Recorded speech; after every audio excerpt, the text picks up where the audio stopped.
Greetings and welcome to the 1-6 Scale Man. Proudly presents another episode of You Know What It Is, man.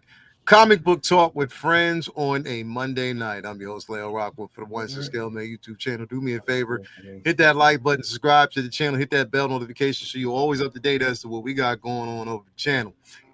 We got a little debate. We want to bring it to the forefront. We got a little debate going on in the background, man. Oh boy. Don't worry, everybody out there. It ain't no debate on how much, Huberticus is smoking weed. No, it ain't got nothing to do with that. Boy. It's something completely different. It's completely different. So me and Vinny were talking about, in this area, in central Pennsylvania, central PA, we got black bears, right? We got we want to call them black, not even Dakota bears, just black bears within our area. And they roam, they like to basically come out at night at a certain point and they just go through your trash can. Like they'll rummage through your trash, they'll, whatever. This is what they basically do. They only come out at a certain particular time. If you go out and shit, they'll shoo them, you can shoo them away. They ain't always on their attack. But I've seen videos of alligators ringing your fucking doorbell trying to get in your house. No, that wasn't no AI. Wasn't no AI. I see them outside of cribs on cameras. Oh god. You know what I mean? On a Ring camera. Yo, this is the dude. This is the dude that's scared to come to Florida. Like talking about something he's seen that game. Hold on. I gotta speak on this, bro. Cameras outside of the crib. My question to y'all is, what's more likely? Like literally, man, you living out there in Florida where one of these Negroes live. He's known for being in his backyard shooting alligators with shorts on. You know what I mean? So but we gonna talk about this. We got a little debate going on in the background because we talking about it. I'm gonna let Vinny and Jedi Kid go at it. And we want to bring y'all in on this discussion real quick. I'm in this too, bro. Because I want to first of all thank Lael. I want to thank the 1-6 Scale Man.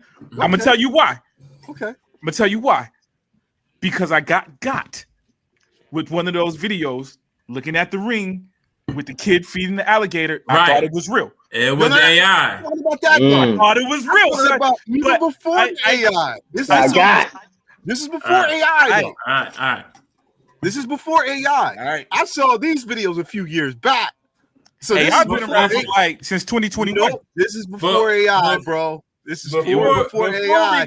We ain't gonna act like those alligators don't just be roaming out there, bro. We are not gonna act like that. Before we get into this shit, I gotta shout out real quick.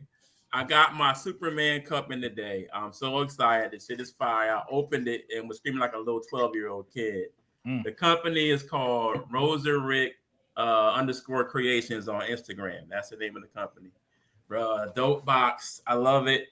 And I had to do that real quick before we get into this. Because we're going getting into this shit for a minute. Because I live with the alligators. I've dealt with them. I know how they act. Right? They're not going to run with no garbage. They're not going to chase you unless you go after or go at them. I had one that was at my old house that was annoying because whoever lived there before me had to be feeding this bitch because he would come back to my backyard every 2 or 3 days. This nigga face, right? Go ahead. And I had listen. You talking about Reggie? Go ahead. Reggie, Rondell, whatever you want to call that bitch. Anyway, he used to come back to my house every 2 or 3 days, and I got tired of it. I kept calling my boy. I had a homeboy that come pick him up. They would catch him and put him back in, catch him and move him or whatever. But I got tired of waiting for him sometime. So I would buck off at him. I'll shoot at him. Oh, well, it's what it is. I got grandkids. I got little kids playing in the backyard. I do what I had to do to keep my family safe. So whatever. But they never charged at me. I just got tired of it coming in my backyard. You feel me? Sold the house, moved. Never had an issue again. I had one alligator show up maybe once in a while, but don't come in the backyard no more. It's in the water. So you got a fucking 700, 800-pound bear going through your trash can in the backyard. If you go outside one night and you're not ready for that bear, guess we're getting knocked off if the bear is pissed because you're coming outside or you're scared. Hey, can I interject for a second? I just want to say, I didn't sign up for this. When I me neither.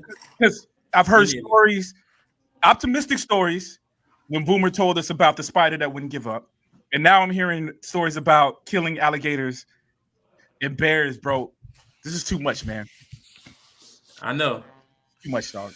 I know. I mean, at least we didn't the bear, gorilla. But the bear is more dangerous because you're on land, out of the water, bro. In your backyard and your trash. You know what? We would probably believe you if you had like an Australian accent. Maybe you got to put some more character into the story.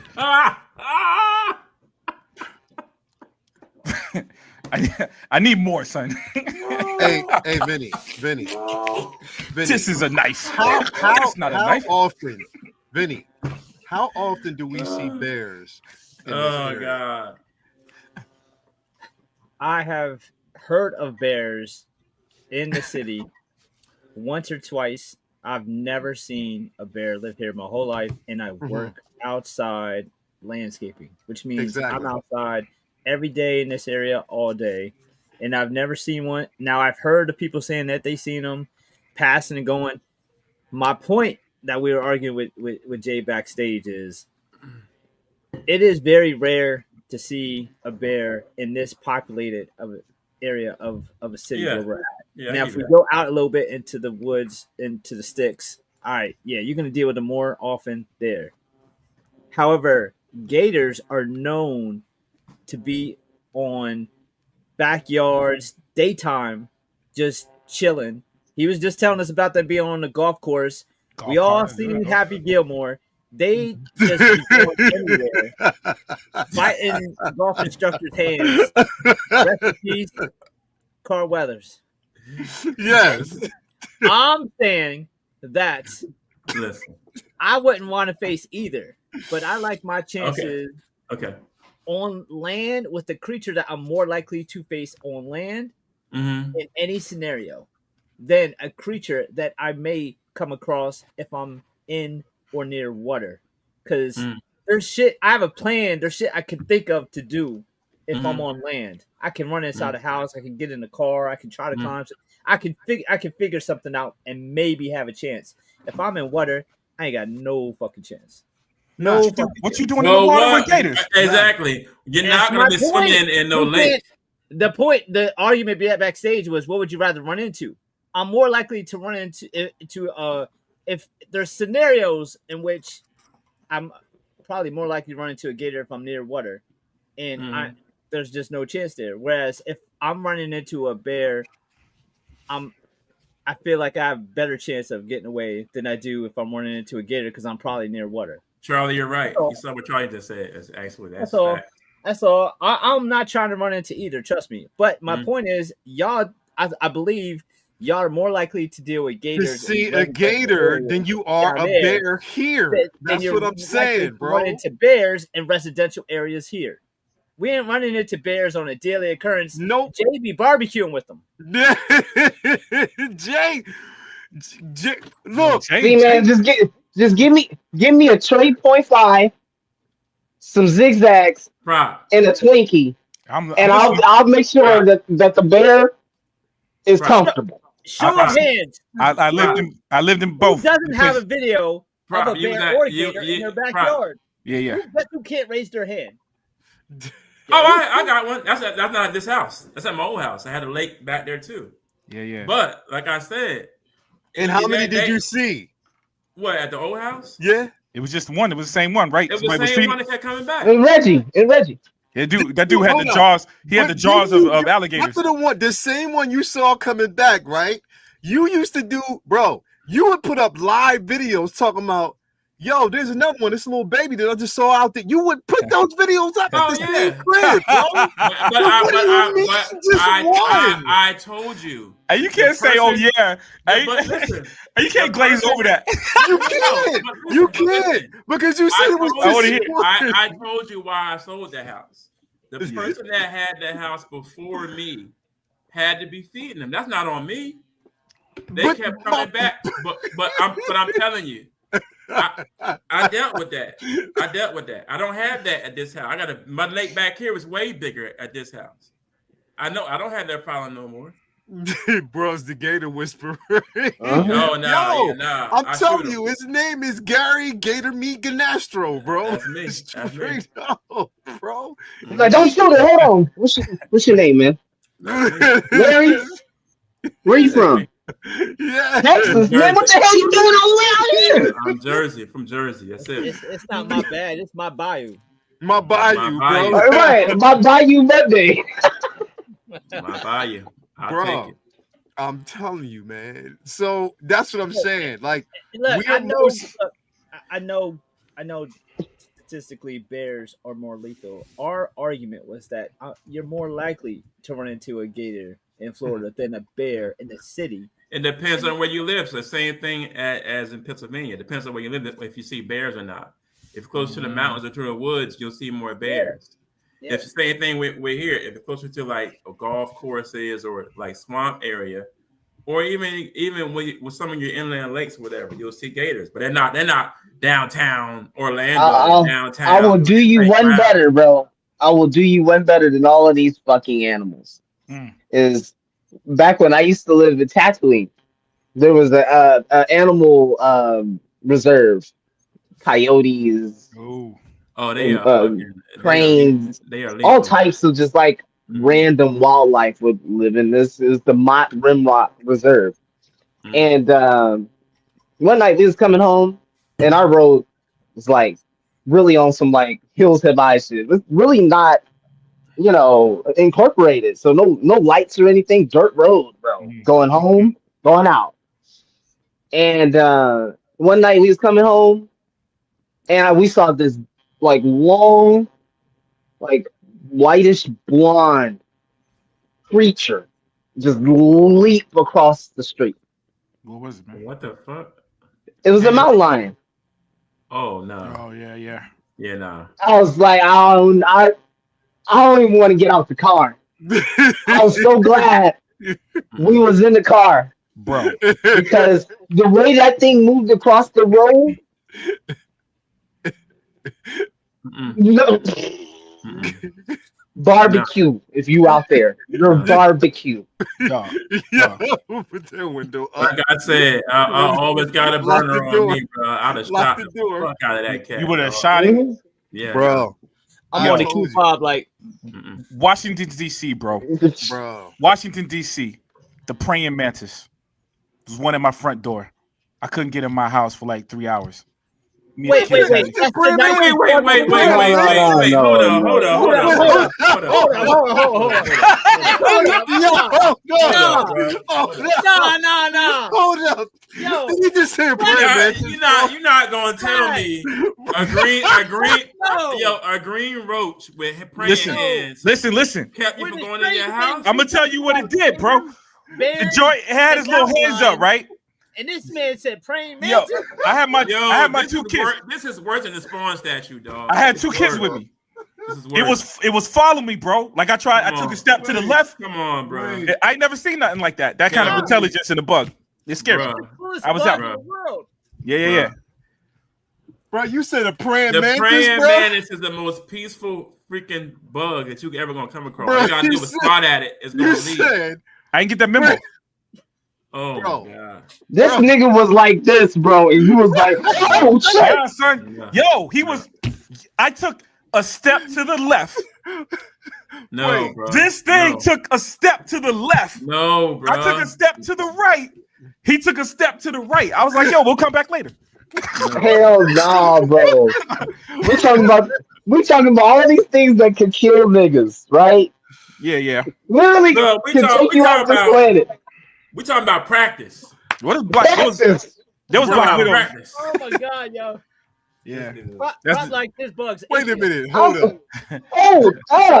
Prop. Yeah. I can't. You lived in Japan. I did. So did I. Hold on. You lived in Japan.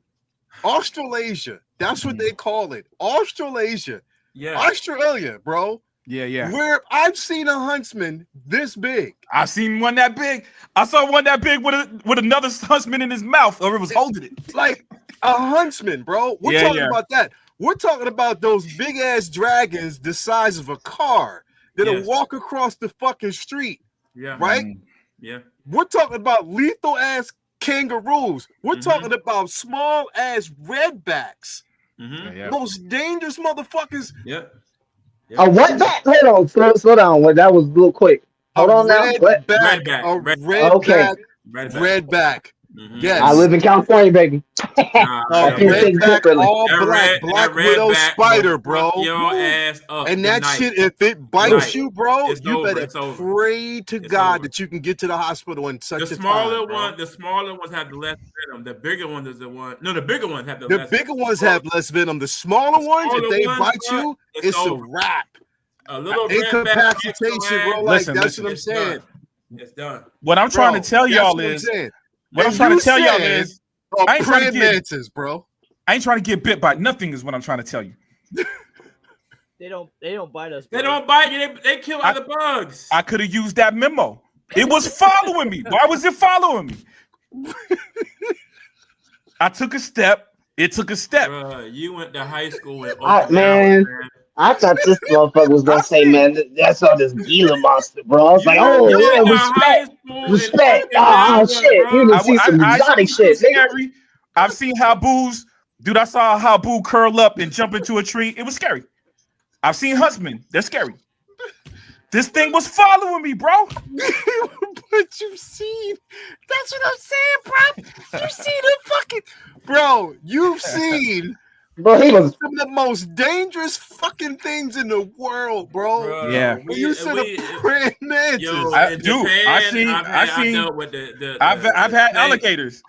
I've literally had to go to work. I've literally got back from lunch late and had to tell my boss it was an alligator in the road. I've seen it. I've seen it all. All kind of serpents. It was all quiet, bro. I could have. And I've never heard nobody pause on no praying mantis. I didn't pause. I left. No. You lived on the same island I did, fam. Yeah, man. And you was in Osaka, and you was in Tokyo, bro. And you said on a praying mantis, fam. Yeah, dog. That was out of left field. I was not ready for that, dog. I wasn't ready. I'm like, he about to say some. All right, okay. He about to talk about. Okay, nigga, let's go. I thought he was gonna say a king cobra or a python or something. If you would have gave me 1,000, I've seen python. I've seen it. I've seen it all, bro. I've seen bats in Japan. I've seen bats as big as me. That's what I'm saying to you. But that's in Australia as well. That's what I'm saying. That's what I'm saying to you, things, bro. Yo, the Izmir bat, the vampire bat in fucking Japan is fucking almost as long as me. But you know what? With a bat, you make a little noise, he fly that away, bro. I've seen the Renz. I see the Renz here. Is Renz here? You know what to do. Oh my god, bro. Oh my god. Nah. Playing Memphis with a goddamn shiesty on or something. Damn. Word with some nunchucks. Yo, hey, my don't nobody show prop Kung Fu Panda. Hey, no. He was pulling. Listen, there used to be a TV show, a black hero called Mantis. Used to shoot the little speakers. Mantis is Isaiah Bradley now. Yeah. Why would you create a superhero out of something peaceful, bro? I didn't know. I didn't do the math on it. Listen, anything that crawls, the whole martial art style on that baby. So I mean, it is what it is. But Exactamundo. No. Have you ever seen one of these in person? What, a mantis? All the time. Outside my window, outside the door, all the time. They don't bother you, Sam. I used to kill them when I was a kid. Hold on. That's illegal, nigga. That's illegal. Listen. They came back because listen. If I knew all of y'all were gonna say yes to that question, I wouldn't have asked it. I take it back.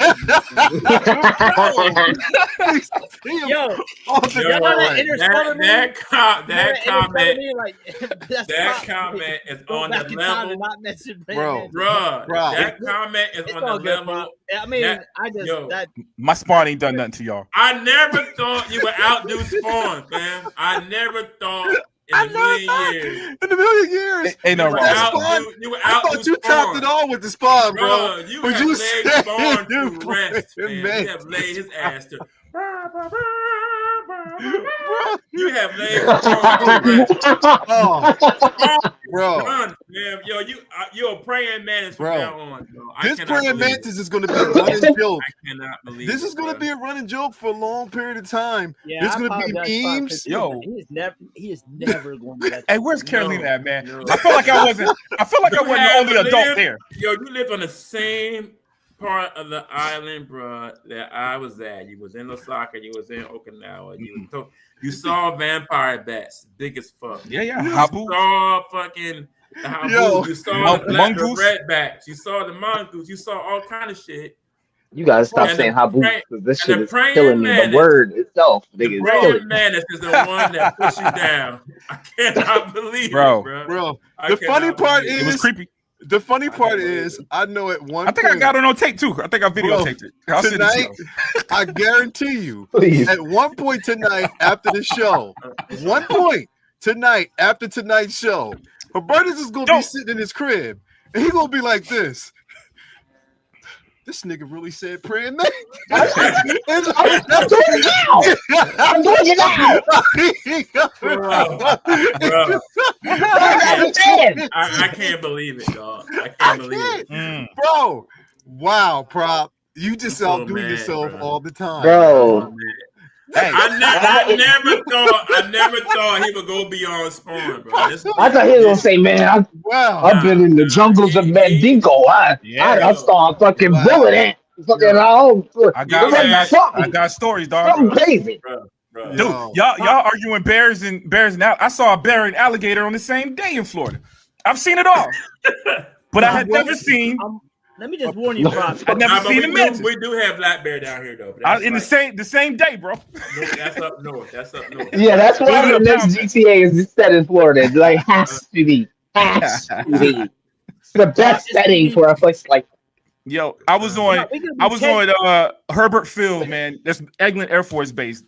What was that dude? What was the Australian dude that passed away from the Stingray? Was it Crocodile Hunter? Robert Irwin, Steve Irwin. Yo, he came to our base. Steve Irwin, Praying Mantis for one of his shows. You know what I'm saying? Yeah. This is in Florida. The Praying Mantis was in DC. Yeah. I did see was it an eagle? I did see a bird like an ostrich. Hold on. Wait. Time out. Our kids can catch that. It was an eagle. Eagle. How big is an eagle? It was huge. Yo, it was the biggest bird I ever seen in my life. It was scary. I got back in the car on that one. The eagle will fuck you up too, bro. Yeah, I wasn't even gonna check it, yo. We got eagles here though, bro. In fact, we got some down here too, bro. We got eagles here, bro. Yeah, we got some down here. If I had known y'all then, and y'all told me that a praying mantis wasn't dangerous, I still would have been like, nah. Son. Yeah, bro. Nah. When have you known? When have you known a praying mantis to be dangerous towards a human? I have not heard, not one time have I heard in the 52 years of my existence, have I heard anything about a praying mantis attacking a human being? You can pick them up. Yeah, you can. Yeah. I'm telling you, as a child from Tatooine, there are few pastimes that are available to you. And one of them is playing with bugs and insects. So that's what I did a lot of my time with. I'm out playing with shit like that. I'm out. Let me warn you right now. It's gonna be like 10 years from now, and you could get me with like your face on the Praying Mantis martial arts movies. It's coming. It's coming. Yo, don't be pushing that man to do it. I'm warning you. Y'all trying to put. I ain't got shit. Look, if you see him stop talking for more than 2 minutes tonight, that's what he's doing. It's over. It's not looking down to me. It's gonna be everybody out there in the chat. Somebody's gonna send me some shit. Stop that. Y'all asking him to do it. You got Docinator out there. You got Ghetto Yoda out there. You got Charlie Unicorn out there. You got Jeffrey out there. I guarantee you, Ren's already made 3 of them. You got Ren's Talentino out there, bro. You know he going, yo, I'm going to get a ding, and you're going to hear me laugh. I'm going to sticker just a little bit, and I'm going to pull that shit up. So I'm just letting you know, Ren's probably put your head on Steve Irwin right now. Oh, my God. Look at Ren. Hold on. Look at Ren. Hold on. Actually. See? That's what I'm saying. Bro, actually. See what I mean? It's over. It's over. Don't let these men dictate how you run your life, man. We got to, bro. You did it. Yo, you did that. We'll never know if you came up. You did that. Renz, we'll never know whether you came up with it on your own or they manipulated you into it. Oh, no. You said your name. Run the tape. Run the tape back, bro. They can see this shit. No. This is gonna be clipped. I told y'all I didn't want to talk about animals tonight. You did. Bruh.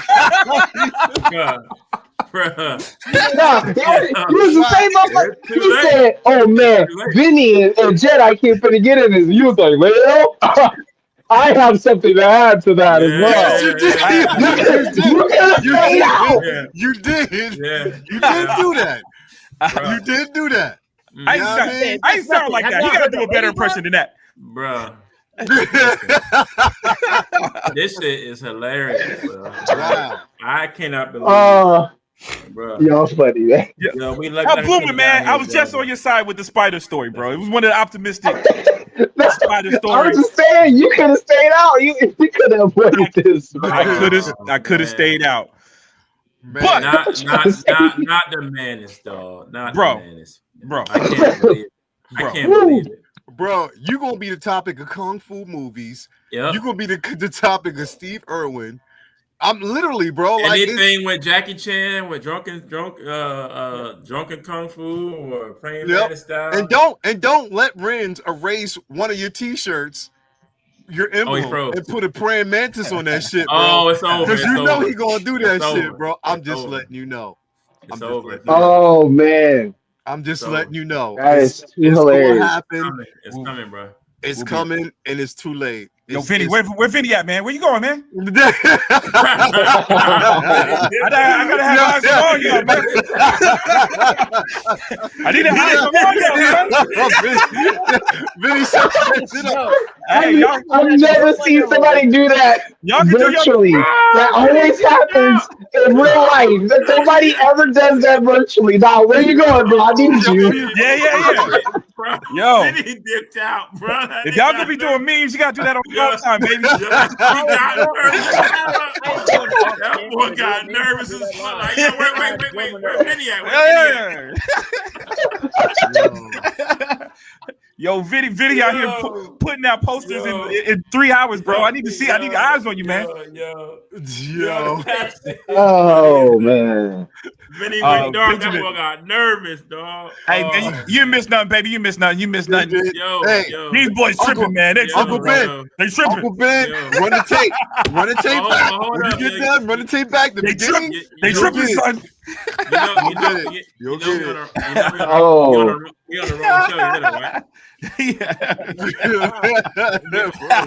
on the wrong show, you know, right? We on the wrong show. We on damn. Wow, man. Anyway, see, y'all done told me stories where people done quit the show for less than this, man. I'm out of here, man.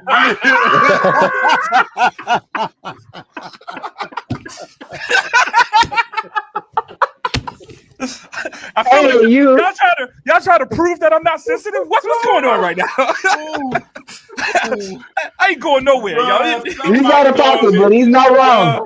You gotta do better than gonna be mad when this show tomorrow, boy. Oh, my bad. You know that boy watching? Oh, somebody gonna be mad. Hey, just leave me. Oh man, you'll be all right. Are you talking about me? Yeah, you'll be all right. Hey, you'll be all right. Oh shit. Where you going? What you doing, man? Leia, what you doing, bro? I'm not doing nothing. Vinny, I'm not doing nothing. And you looking at your phone too long, sir. Hey, yo, he looking all the way down too. That's all you see. Hey, Vinny, apologize, Vinny, apologize. Apologize. Listen, make him apologize, Diane. Make him apologize. Wow, yo. Y'all done probably topped every single show we've done with just this, the first half hour of this show. That's fucked up. It did, bro. Yo, and it was the preparation, though. He was like, yo, I got one better, mate. Praying mantis, bro. Did I say better? You said, it was hard, bro. You said, and I quote, yo, I got one better for y'all, B. It sound like me. Yo, it sound like me. When I was in DC, B, yo, look, Come again? I had the kids with me and shit. And dog, I saw a praying mantis. That's tried to do it. Yo, everybody was like, wait a minute. And it was follow me, bro. Yeah, hey, praying mantis? It moved to the right. The final boss of nature. It moved to the left. Hey, with all due respect, though. Yo. I ain't running nothing. I just walked away. I quietly walked away, got in the car, came back later. Praying mantis is like the final boss in Street Fighter, bro. It got you, bro. The praying Shit was shuffling like Space Invaders and shit. Praying Wiz, dog. The joint was creepy, bro. Praying Wiz, bro. Oh, anyway, you guys out there, thank you for being with us tonight. If you were catching it first, we are so sorry. We did not mean for it to divert this far. But this all started because Lyle and Vinny was trying to jump on me about this Gator shit. And it's their fault. So it is what it is. Thank you. So you see what happened, Jedi Kid? I sacrificed myself, baby. It wasn't even all on prop. They tried to jump me about this Gator shit with this bear shit, and that's how we all got here about the praying mantis. So listen. Good recap. Before we jump into today's show, we gotta pay homage. We on the wrong show too, by the way. We on Collector's Lounge. We on Collector's Lounge. Look how fucked up we are. What a we on Collector's Lounge, B. He's the prayer man to stop me from going when I was inside. But when you leave, I'll be going in again.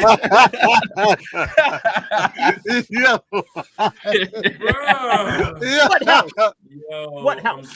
So this house, man. This house is like it's like both of us. That's fucked up. Oh man. Damn. Oh, man. Anyway, time to pay homage to the places, of course. You got my bugs. Bro. The chat. I hope y'all had a good laugh. I really hope y'all did, because this is going to dominate the rest of the show. I'm just letting y'all know. Let's start off, man. Come on, Vincent Dunn Art over there on Instagram. Link to his store is there, man. If you were looking for shop or original art, Marvel, DC, Star Wars, Harry Potter, Lord of the Rings, anime, canvas prints, vinyl art, reverse glass painting, sketch, cover variant stickers, and commission work of praying mantis, hit up my man Vincent Dunn Art over there. My Spider-Man on the wall.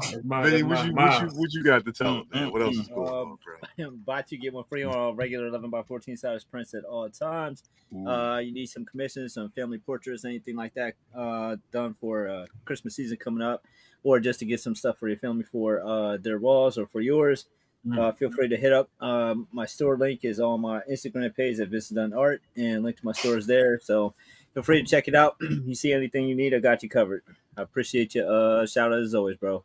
Yeah, definitely, bro. Also, we want to give a super duper shout out to my man Ray over there at Underground Figures. That's Underground Ray, always coming through when you need him. No NRD shipping and handling is definitely reasonable.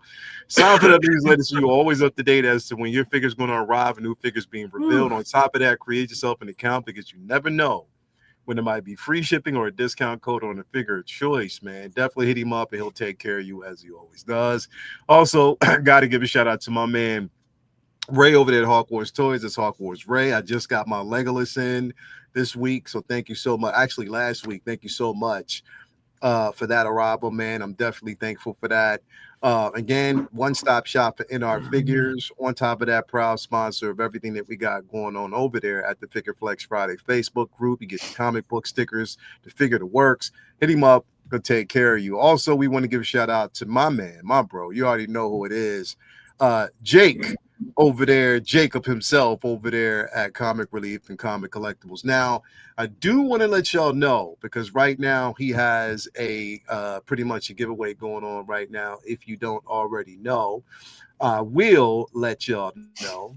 So y'all are definitely in the now on what's going on. Now, right now, there is a raffle. So again, if you head on over there, of course, there's 25 slots.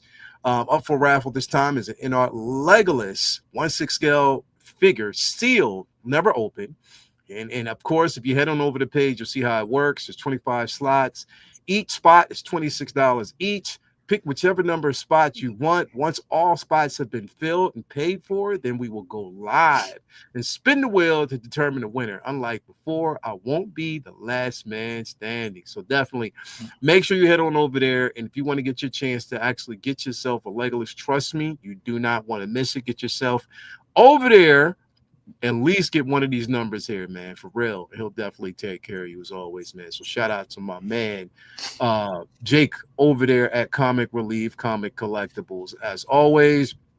Also, we want to give a shout out to my man, Brian Wong, over there at Module Case, Module Space. Again, we got Black Friday deals coming up really soon. I got the mono option, but you can get the display option of your choice. Hit him up and he'll definitely take care of you, as he always does.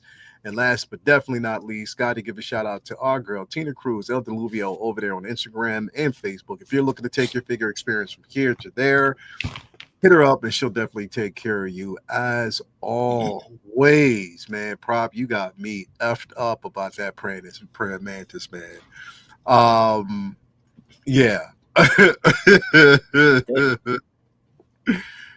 Wow. I don't know what else to say right now. What you want to say, Benny? Nothing. I was just agreeing. Yeah. Yeah, I went to the kitchen. I'm trying to do some shit in the kitchen. My eyes still watering and shit. Like, damn. Fuck me up. Yeah, he did fuck me up with that, though. That was y'all be all right, baby. He's a jar. He's a jar. Be all right, baby. I want to pull this up because this has been highly controversial since last week, and it's been really talked about. And it's definitely worth talking about here. I mean, of course, I know, Jay, you haven't read this, but this was a highly controversial book, and I think you should actually read it. This is the Batman Annual. I heard about that. He's Absolute Batman Annual. Yeah, bro. And literally, like, it was him actually, again, almost giving away his no kill rule. But the book was fantastic. Has anybody read it yet? Yeah, I got mine this weekend. You got yours this weekend? Yeah. Yeah, bro. Like, this big motherfucker was fucking people up.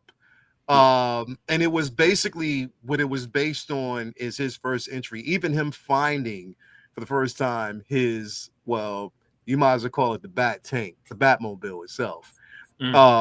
His first introduction to him finding it. But then also he was, highly remorseful in this. I think it was done well. But the reason why I wanted to bring it up, because you should have seen the fucking discussion around platforms about this, bro. It was so divisive.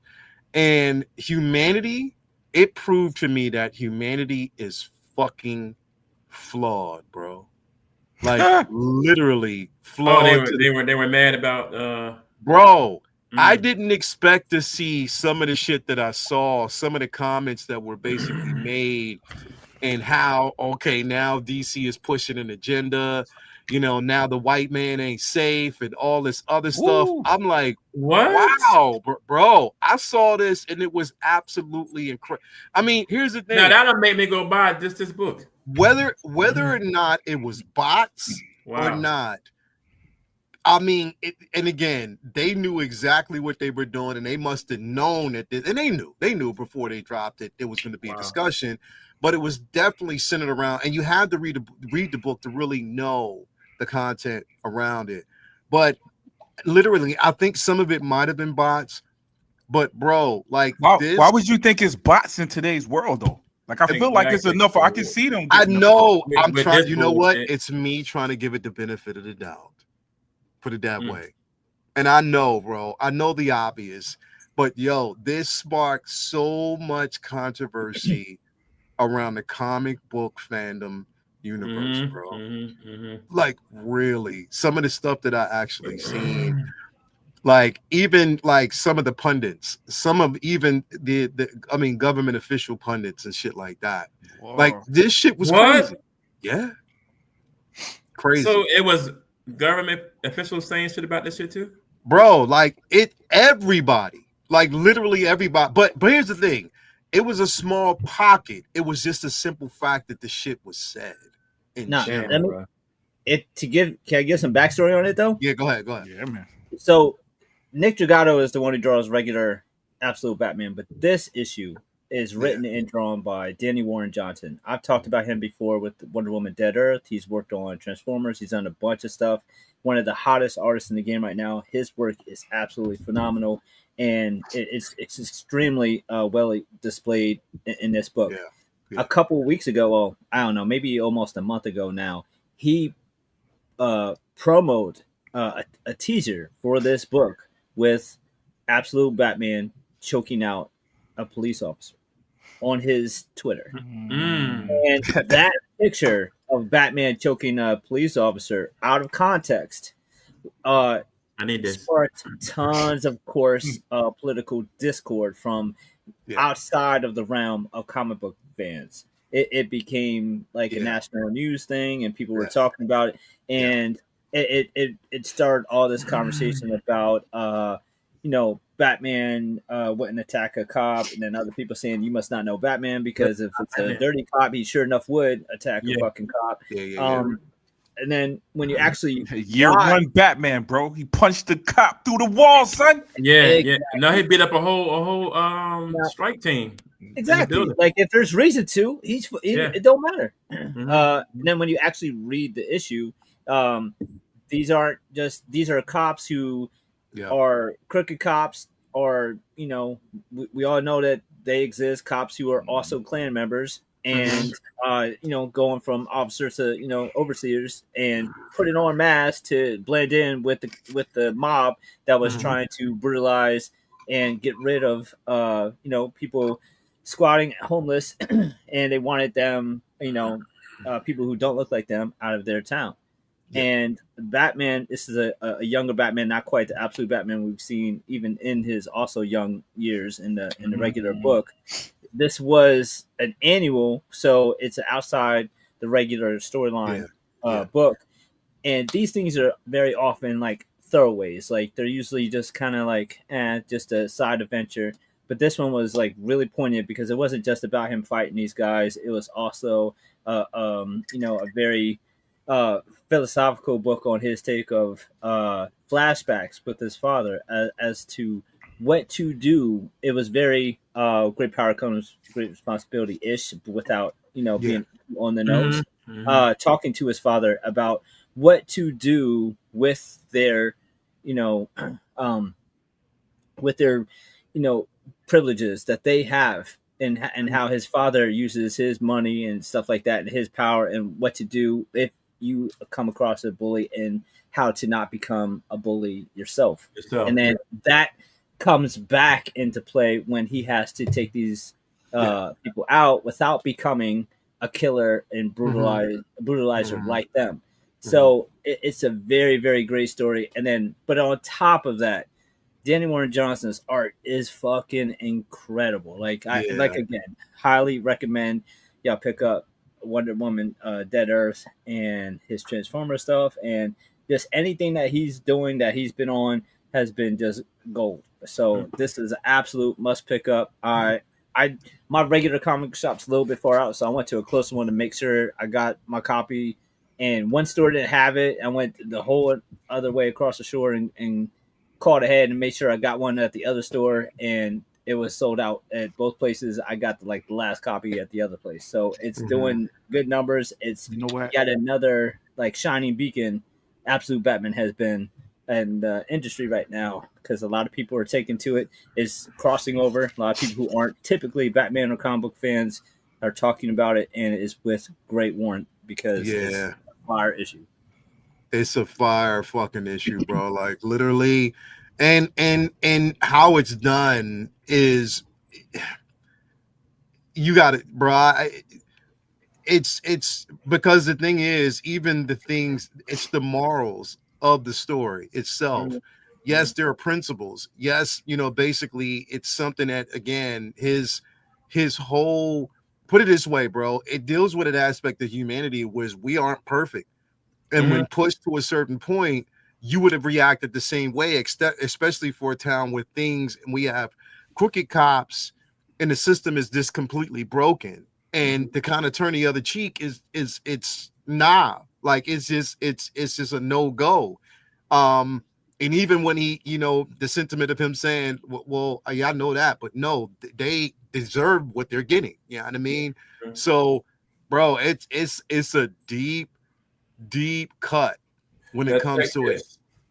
I don't like the character or where it is right now, but I would buy this particular book just to support the narrative and to support this kind of storytelling as well, because this is real life. This is what we're going through right now. Real life, bro. And that's the thing. It was real life. The story about with him in it, I would get it to support the narrative, because it's important for this kind of stories to be heard, especially in the comics. Yeah, it's real life, and it was done in such a manner, like it was absolutely incredible, bro. I loved it. And it's an annual, so like I said, it kind of it separates itself from the story, but it does have some tie-in to like the very beginning of how he came into possession of what we know as that big ass fucking crane of a. But I ain't never seen shit like that before, bro. But it makes sense. When you see it, bro, when he rides through, when he finds that shit, it's curtains for everybody. But it makes sense for the narrative that's being told. And then the last official cover, the last official page, when you see the remorse from it all, then you get it. Like, because the way it's drawn and him in the front, it's just dope as fuck, bro. You gotta see it. Damn about that, but. Yeah, you gotta. I would advise it if anybody hasn't picked it up. It's definitely worth talking about and picking up and reading, man, because they did such an incredible job with it. A book that I was a bit disappointed in, bro, Vinny. I don't know if you read it. Did you read The Last Imperial? I haven't read The Last Imperial. I think I'm on. I want to say 3. What was the most recent? 4. The most recent one was 4. I think I've only read up to 3. Yeah. Okay. We'll pass on it because I want you to read it. It's a setup. I won't even. Basically, it's a setup for a certain group, but it's also a setup for something else. I've heard some controversy over it, but I haven't picked it up yet. I'm like, bro, like, yeah. Well, when you read it, we'll revisit the discussion. Here we'll definitely revisit that discussion because it's definitely worth kind of talking about in this particular space. I wanted to actually talk about it, but we'll revisit it next week. Now I want to kind of pull this up here too before we actually get to Artist of the Week, because there's been things that are kind of floating around and things that are being talked about right now. Vinny, you're not going to hear this. Well, you're not. It's nothing that I wanted that's giving anything away. It's the simple fact that they're saying that the Doomsday trailer will debut next month during Avatar Fire and Ice. And that they're gearing up for it, putting it that way. And there's another rumor that there's supposed to be another Chair Watch coming soon. I'm tired of hearing this bullshit, but it is what it is. So I brought this up because I wanted to ask y'all, do y'all think one of the biggest things that was brought up was the reason why we're getting this trailer so early, as much as we are right now, is that Marvel is in a panic. They're in a panic because, in which they have been in a panic for a while, is because early productions, film projections, things that we've gotten, no matter how good they were, haven't hit those numbers. And right now, to kind of quell the dwindling of, and the suspicion that Marvel is kind of falling to the wayside, they wanted to put something like this out. So everything is betting on this trailer to kind of, recoil and bring people back into the fold. Do y'all think it's too early? Y'all think it's just basically a push and it's way too early? Or what's your thoughts on it? What numbers, what metric could they be looking at? You can't pre-order tickets yet. Right. So what? Wait. Who's pre-ordering tickets a year in advance? It's not like a video game where you know. They just because there's also rumor that we're going to get Spider-Man Brand New Day trailer a little early. It's really frustrating that they're so transparently. They sound scared. Oh, yep. It's a year out. They sound scared. They should be doing, and it's famously like they've driven home. It's famously the end of 26. So you have all of next year to start this bullshit. I don't want to see 4,000 shows, because if they start one now, then we got 8 more coming. Because that how by the time we get to December next year, you'll have seen the whole fucking movie. Stop. Mm-hmm. Stab these nuts. Said that's what I feel too about. They've been in panic mode since RDJ. They go by trailer views in the first 24 hours. Yeah. Okay, but if you haven't released a trailer yet, how could you be disheartened by the numbers the trailer's doing when you haven't released it yet? So that sounds scary to me, bro. It's like, that sounds scary to me. It's what they're doing, and I think they're trying to divert the energy off of people's perception of the current state of Marvel right now. They know what's ironic? Ironically, next year they have almost every project that's on the slate is safe and very likely to do good numbers and not have any controversial backlash. They don't have there's no Iron Hearts or Marvel on the slate next year that would rock the boat. It's X-Men 97, it's Spider-Man, it's Punisher, it's Vision Quest. It's all safe hits. So they need to focus on that, roll into that momentum, and then when you get a few months into next year and people are excited about all the shit that's on the slate, I think the average person doesn't know how much stuff that they're likely to like is on the way. So them pushing something that's a whole year off makes it seem like we ain't got nothing. So here, will this hold you over? But you have actual projects on the way that should be holding them over. Right. Yeah. I mean, it just seems like they little side projects ain't hitting, bro. You know what I'm saying? Nah, they ain't hitting. So they got Wonder Man, whatever the hell. It ain't hitting. So it's this is the guaranteed thing that they can. I don't know if it's making people excited or what. You know what I'm saying? But maybe they must be getting some kind of reaction off this doomsday news, because it feels like maybe I think maybe it's a mixture of fear and the state of America itself today. So maybe people lost a job, people lost work, and the money thing, some people might not be able to get tickets or, afford to go in movies right now because you got to budget everything up because of all the shit's going up because of the state of America right now. So maybe they're trying to put it out early too, to try to pull people in early, maybe. But I think it's also an anxiety that Marvel has too, or fear that Marvel has too. They haven't had a big bad in the box office for a while. You feel me? So it's already coming. Son. I told you, bro. Ren's got you, bro. Ren's got you, bro. Wow. Not in the car, fam. Oh man, bro. But nah, it's dope. I feel like what if, bro? It's like, Prop, I'll give you this analogy. you put out a song or you come up with a track, you like, yo, this shit's the hottest thing I've ever done. Right.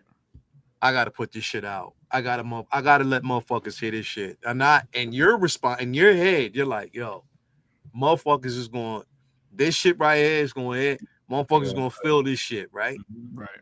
You put that shit out and it doesn't get a response. Right. You know what I mean? Mm-hmm.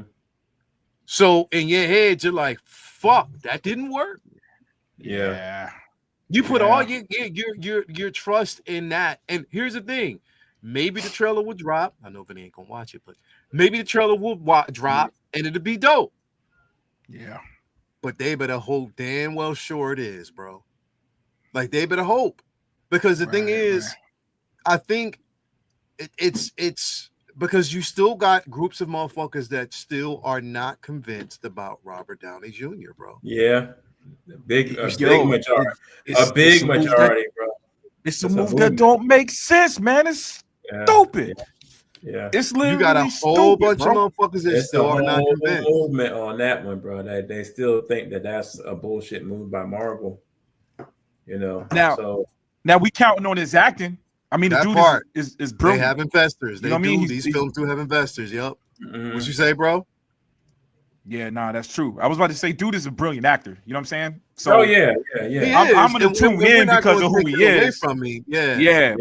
But it feels everything they're doing, because even using your music analogy, it's funny. Yeah, I release some. If I think it's dope, I release something, and I think it's dope. Yeah, and I might be wrong. You know what I mean? Some second guess it. It's like, yo, y'all just didn't get it. And I'll release the next song next week, right? Suits are different. Yeah. They start, like maybe it's this, and they're never right. They're never right about what works, by the way, either. No, right? Like Matrix is a hit, and then you see all these Matrix copycats, and it's like you don't even know what made Matrix dope. It's just these people. Well, this martial arts. Ooh, slow motion. I used this example before. The big and it worked. Both of them was dope, but I'll never forget Deadpool dropped, and then they made Logan, and the big thing with the suits was it was the profanity. It was the rated R, and it was like it was a little bit of it, but Deadpool wasn't dope. It wasn't a good movie. It wasn't entertaining because it was rated R. That wasn't the secret sauce. You know what I'm saying? Yeah. But that's what they took from it. And it worked out for Logan, but it don't work for everything. You still got to have a good script. You still got to have blah, blah, blah. But that's the Suits, bro. So what this stinks of Suits. You know what I mean? You throw the Russo brothers. I trust, like what Vinny said about them showing too much. I still kind of trust the Russo brothers because they've done that. I felt that before where it was like, dude, they done showed the whole movie. And then I see the movie and it was like, dude, we didn't see nothing. Yeah. So I'm kind of trusting them.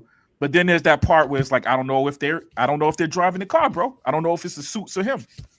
Yeah, that's true too. You know what I mean? Because they're making desperate moves, bro. Even the Wonder Man doesn't even feel, even if it was already bad or going to be bad, even how they're advertising it, regardless of what it is, even the way they're pushing it don't feel right. It don't feel like they're pushing it right. Like you got this product and you're doing some weirdo stuff with it, bro. So I don't know, man. Marvel need to get with it, bro. Yeah, they have to, bro. They need to, because right now they better hope that this move that they're making, and the thing is, bro, look, we know the Russos, they hit, you know, especially when it came to Marvel, bro. They put out some hits. You know, they have the magic touch when it comes to what they do for Marvel. You know what I mean? Like that's just basically how it works. But they better hope. Because like Mark said, I mean, outside of the MCU, bro, like they've hit some duds. Like everything that they've done has been bro, that Electric State. Whew, man. Yeah, wow. I mean, like it wasn't what they thought it was going to be. So garbage. It was garbage, bro. And I hope that they are ready, you know, for that. I hope it's something that they are ready for. So again, trust. I hope that the response that they get from this trailer really puts the buzz on. Do you think it's desperation move too, because they already know that? Of course it's desperation. You can't, bro, there's no way around the simple fact that it is desperation at this particular point. There's no way around it. You can't say that it's not, because Again, they are pushing this trailer now, and that's fine because the movie is slated. But it would have been fine. The movie's not slated to basically come out until December of next year. It was supposed to come out in May, but it got pushed to December of next year. Yeah. Brand New Day, I think, comes out before that. Right. That's coming out in May still, ain't it? I'm not sure. I think so. It comes out before. Around summer, May, June, somewhere July. Around that. May, yeah. So if you have that, and then on top of that, they're talking about dropping that trailer here pretty soon. Now that makes sense. Yeah. That makes a lot of sense. Yeah. It definitely makes a lot of sense for them to do that.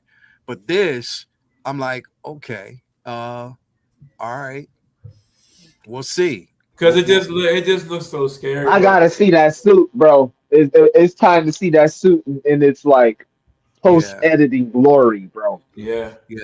I need to see that suit. It's so fucking good. Like you were saying, bro, it just, I don't know. It screams desperation. It screams fear. And I also think maybe it's a ploy because they know that Wonder Man's going to tank. I mean, people are already not feeling it, bro. They know it's going to tank, bro. Man. They know it, you know? Wonder Man, bro. Like, David a Hope, bro. Ah, man. Like, I don't feel it, bro. Bro, would you shelve it? Yeah, man. Would I shelve it? I would shelve it. It depends on what they got. I mean, that's the one thing that makes me feel like a little like, damn, what if it's because the trailers are so goofy. They're so whack and goofy that there's a part of me that's like, they're gonna trick us. Maybe they're gonna pull a WandaVision on us or something. No, the WandaVision trailer wasn't. None of them was bad. Well, I just mean in the sense of how it's WandaVision. The episodes kind of showed you something to end up being something else. Like I'm hoping, like maybe they're showing us this man getting the job, and maybe it's going to be something complete. Maybe they pulling a prank on us, like we're the audience, like you know what I'm saying. That's what I'm hoping. Do you remember how dope the Winter Soldier trailer was? Oh my god! When it dropped, when that trailer dropped? Do you remember how dope Infinity War trailer was? Bro. Do you remember how dope? Fucking. What was it? Do you remember how dope? Civil War was, bro. Civil War, the Black Panther, bro. Do you remember those? You know, y'all got friends who aren't comic book collectors. I remember when Winter Soldier was shown, my boy went and bought comic books and graphic novels. He had to find out who this character was from the trailer. He had to find out, who is this that just caught Captain America's shield? Looks dope. Nothing. You know what I'm saying? So that shit was different. That shit was different. Yeah, man. Seeing Bucky live action like that, he was OP, bro. It was just. It comic book different. Come to life, bro. Like that hit so different. It was everything, bro. It was everything I needed it to actually be. And that bro, that airport scene was nostalgia, bro. Yeah, bro. It was everything and that we needed it to actually be.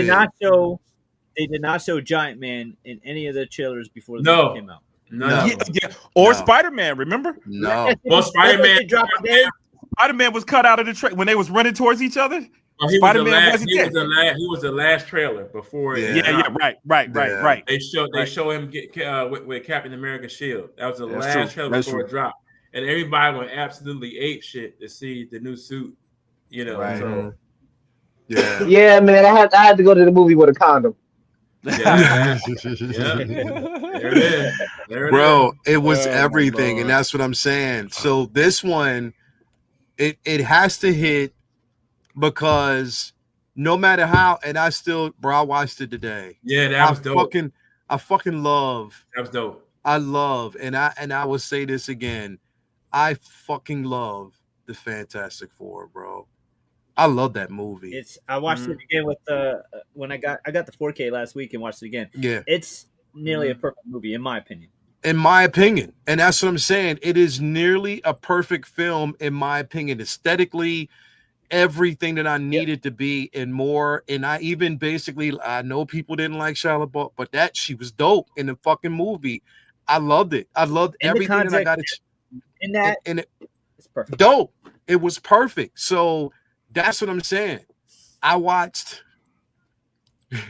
Never mind. I don't want to say this. Go ahead. It's all right. Yo, I already know what I've watched Superman again, bro. And I just don't have the connection. I can't. It did not give me that level of excitement. And it's not because I hate the portrayal. It's not that I hate the actors portraying the role. It just wasn't as exciting as I thought it should have been. The movie wasn't. I'm gonna tell you this. I'll say on record for those in the crowd that be like, stick to it. I love Superman. Yeah. But what I would tell you, Superman was not an epic movie. And these kind of so I'll give you that. Like when everybody's talking about the feeling, it was not. When I watch it now, it feels like a TV show that I like. Yeah. But it doesn't have the epic heaviness of a Superman movie. Something that, you know what I mean? How about Lois? The Superman and Lois was more Superman than this guy was. It was a little bit more epic. Concur. I can't watch. I don't watch TV shows. He was more Superman than this guy was. I concur. He was a great mix between Cavill and Christopher Reeve. Well, that's what I was about to say. It felt more. It was a total mix. The TV show was more derivative than even you're saying. Like it was literally shots that looked like Snyder, like sunset shots. Right. So and Reed, but I like Snyder better. Yeah, but I will say this: when y'all talk about the trailers, I didn't have the. I like Fantastic Four more than I liked it. I don't have the connection that y'all have with it, but the trailer, when you were talking about trailers, the Fantastic Four trailer was magic. 100% pure magic for me. You know what I'm saying? It was. I like the movie, bro. I just wasn't feeling Silver Surfer at all. That shit was garbage to me. I like the team. I like the Johnny thing kind of annoyed me, but whatever. I like the team and everything else, and I liked Reed, Sue, Ben was awesome. But I just wasn't feeling the shallow ball shit. And here's the thing: we gotta be like, I don't know if you guys gotta be. I know I have to be honest. The movie that I loved, half of the people didn't. Like literally didn't. You know what I'm saying? Yeah. And Fantastic Four, unfortunately, as much as y'all got a connection to it, you got a lot of people that didn't. You know what I mean? Whatever the reason is. And Fantastic Four was very, very much different because Vinny and Leo, when y'all talk about it. Because one thing, my best friend, shout out to Reels Reality, he pointed out that I was never a big Fantastic Four reader. You know what I mean? My Fantastic Four experience came from Spider-Man comics mostly, and I love Doom. Doom is famous, period. Was lost. Yeah. But even my Doom was a Fantastic Four villain, but my Doom experience came from other comics. So I do understand and I sympathize.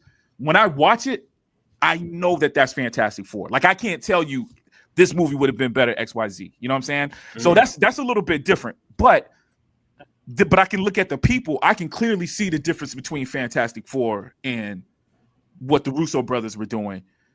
Because it still had that popcorn element that was a little bit different. Like they were very serious for us readers, but they were very, very much these summer blockbuster elements to it as well. But anybody could come in and just, if I don't know nothing about Captain America, I can.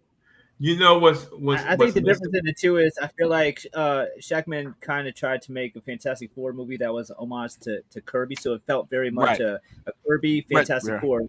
Whereas Superman, though I don't hate it, it just wasn't really like so much for me. It was like a guns Superman. So I don't think I think that was kind of where maybe there's a difference in like connection, because I feel like for a lot of people who grew up reading Fantastic Four, has strong ties to the comics. When we got the movies in 05 and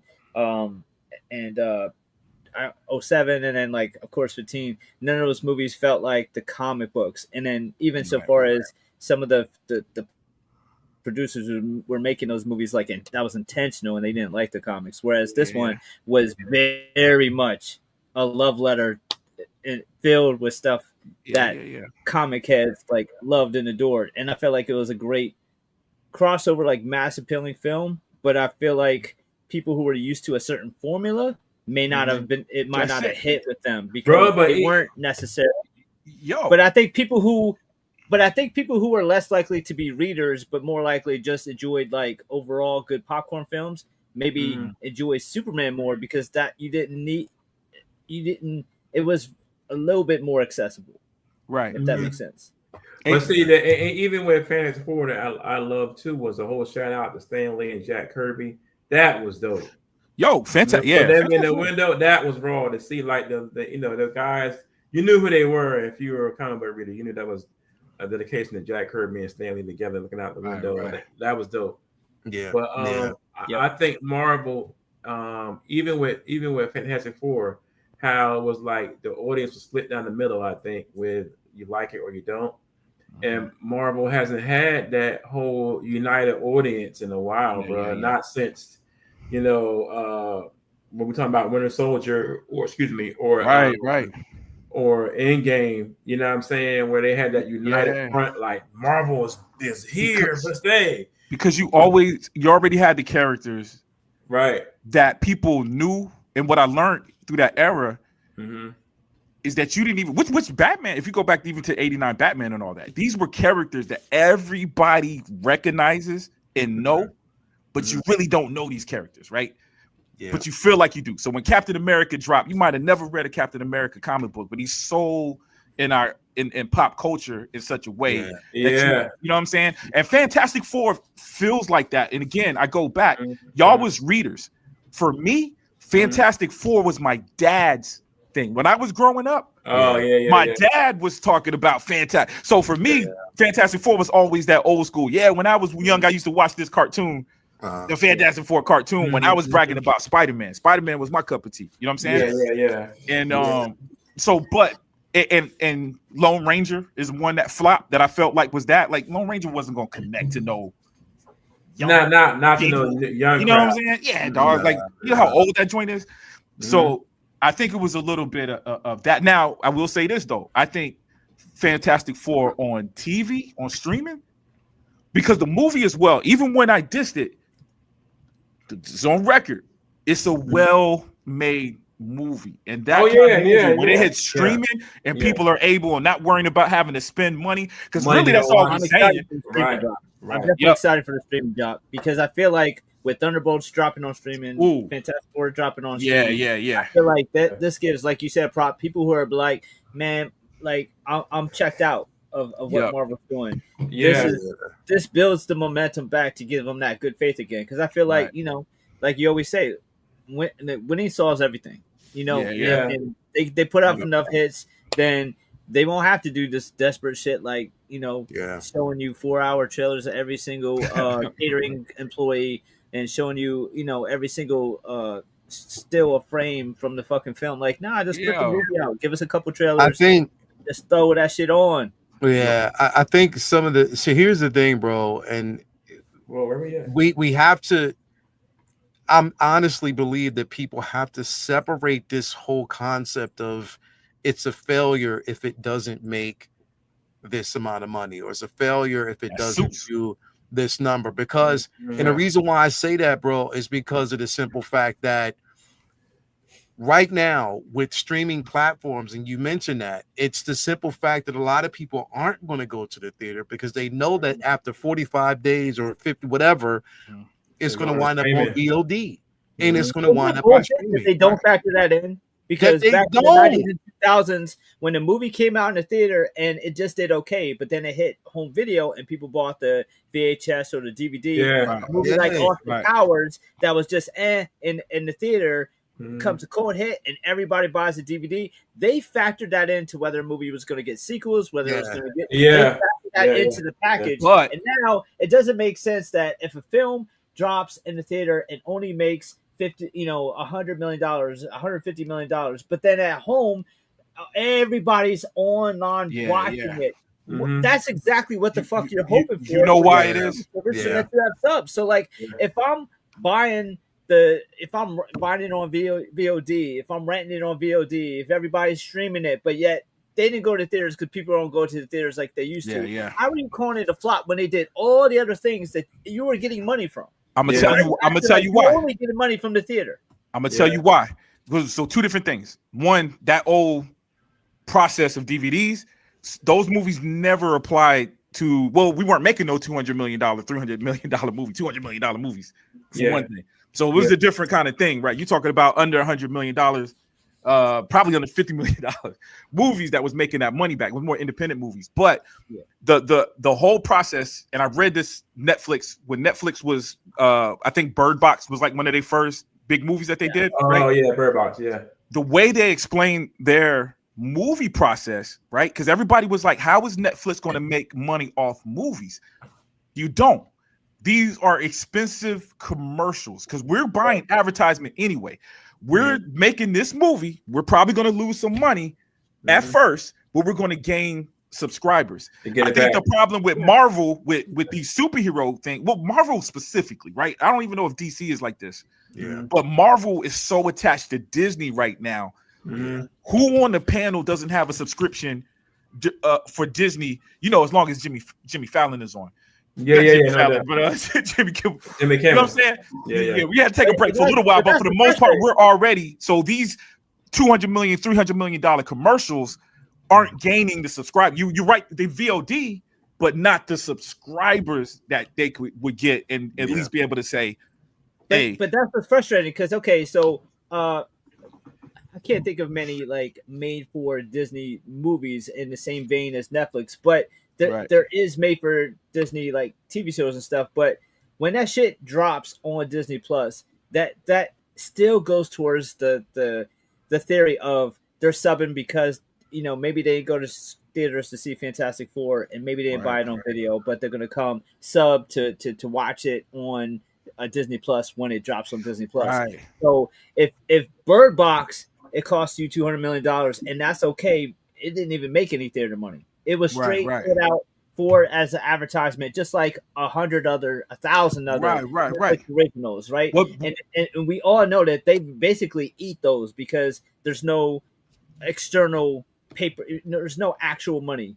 Like they're not getting theater tickets for those. They're not even getting DVD sales for those. It's just putting on streaming service, and their only money is people keeping their subs so that there's always something for them to watch, and that justifies them making a sequel to the movies that they make sequels to, an Umbrella Academy 2 or 3, so forth.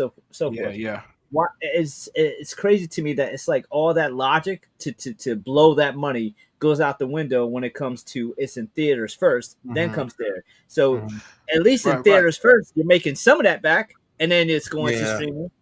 Exactly, but they don't make money. You got to remember, streaming on Disney, not the VODs. Streaming ain't like selling records, which you don't make no money off that, right? Either, but where you get money for each stream, Disney isn't getting money off each stream unless there's a commercial. Because I know there's commercial plans. They're getting their money only off subscription. So it don't matter if I'm subscribed and I watch it 1,000 times. Yeah, they'll have bragging rights to be like, yo, such and such, but they didn't make money off of every time I watch that movie. But and they only make money from subscribing once.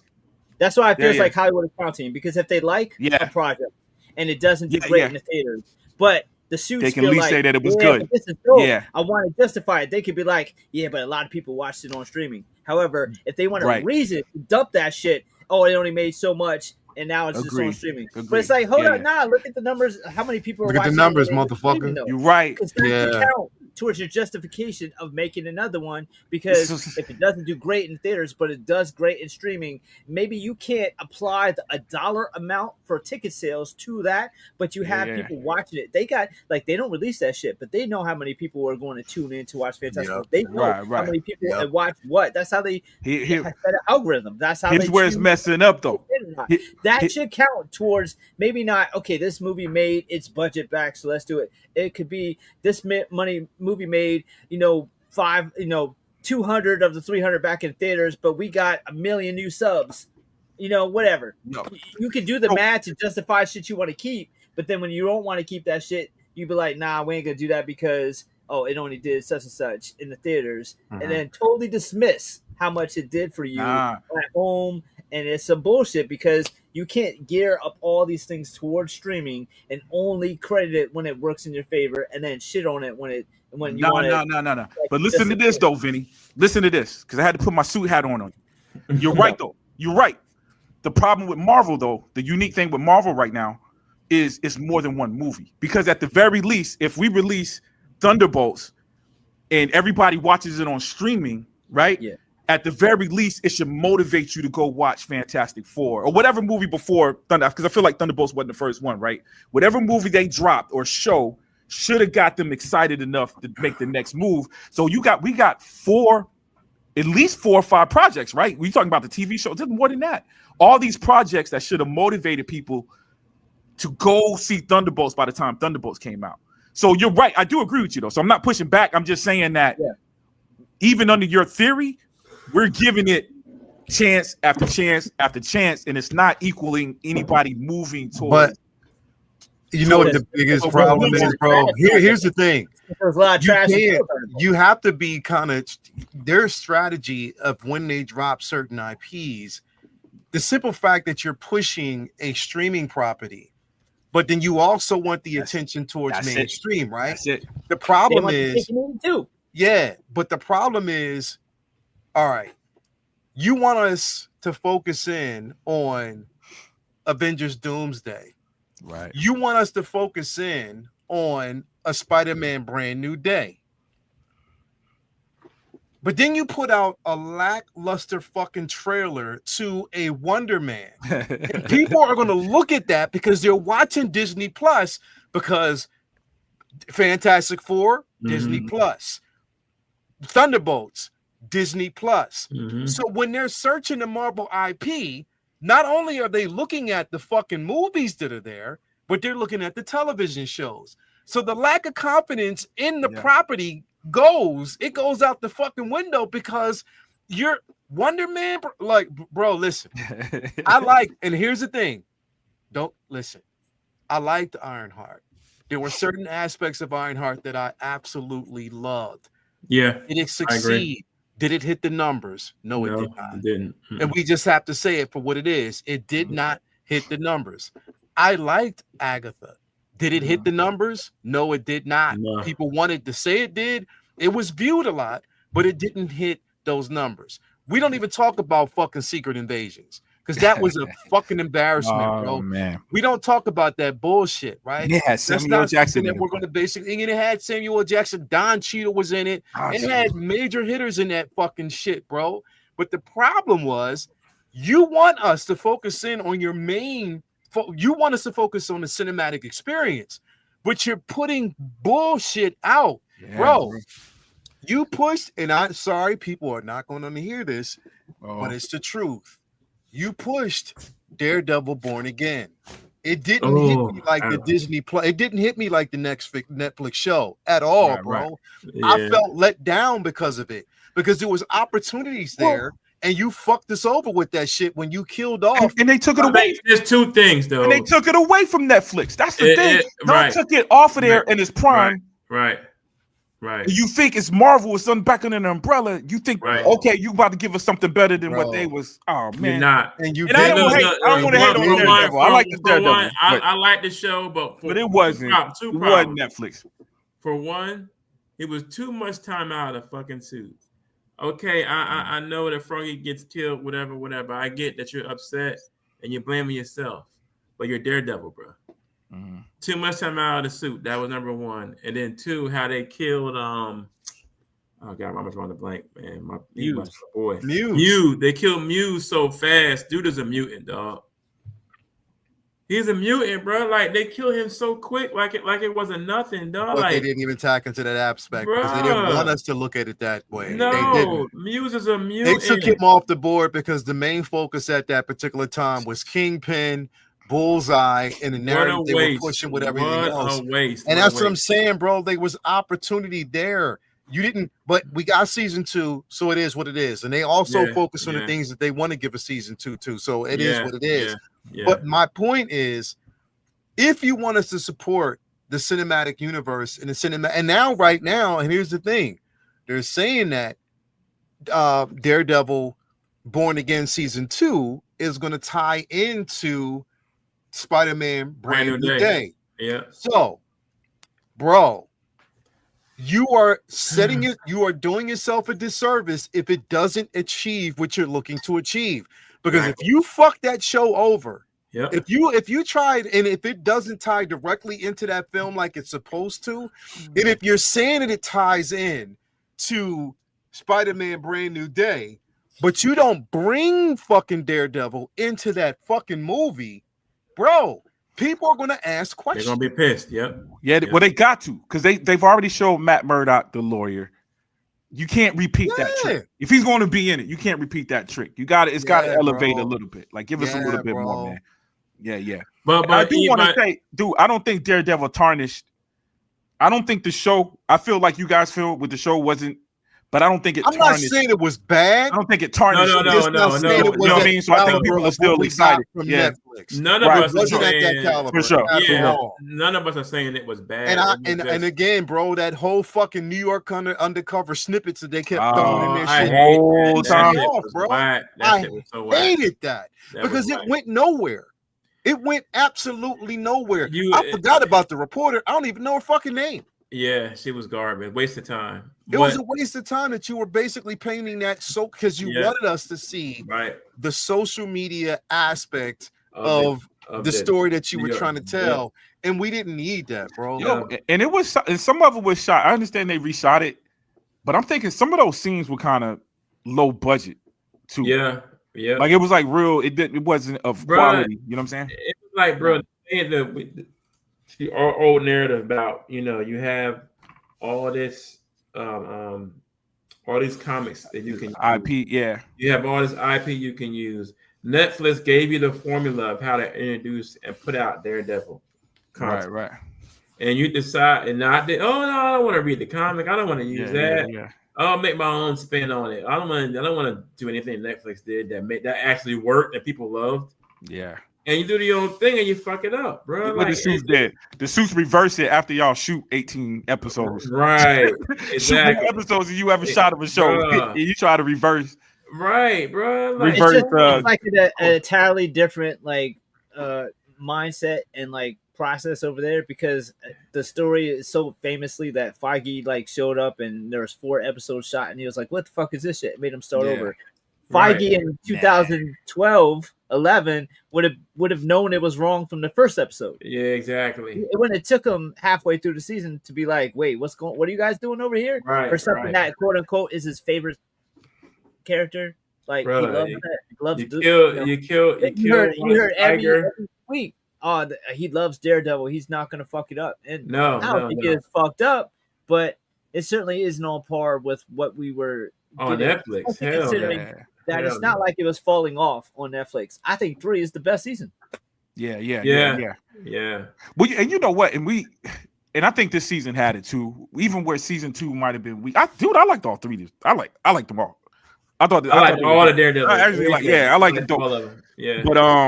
But I can see where once you fall in love with the characters, the acting was on point. There was a lot going on Netflix that was brought over to this one. You know what I'm saying? But again, the quality wasn't where it was supposed to be. But so I just want to say, I don't think it tarnished. So I think people will still be excited to see the next one. Like, I haven't heard, we talk about it on the show, but I haven't talked to people around me that really diss it. You know what I'm saying? I'm hyped to get the Shadowland suit, man. I can't wait to see that. Yeah. Just see the DD, the logo. The Shadowland cool. suit. You know what I'm saying? Yeah. It's wild. You had to wait. I don't know. Right. Hopefully we'll get Daredevil's logo on his suit. Right. Tired of having to earn comic book suits. Every show you got to earn the fucking suit. So let's talk about that. Is that not what happened? So that's the one thing not the one thing. One of the things I didn't like about the new season, because it recap. We already went through that. He didn't have the costume in the third season. Right. He had to build it back up. It made sense to the story, and then this story felt like that. It was like the same thing. Okay, you got broken down. You don't want to wear the suit no more, and now you got to. But I get it. It's on Disney. It's been years, right? How many years has it been since the last episode? 8? Was it 8 years?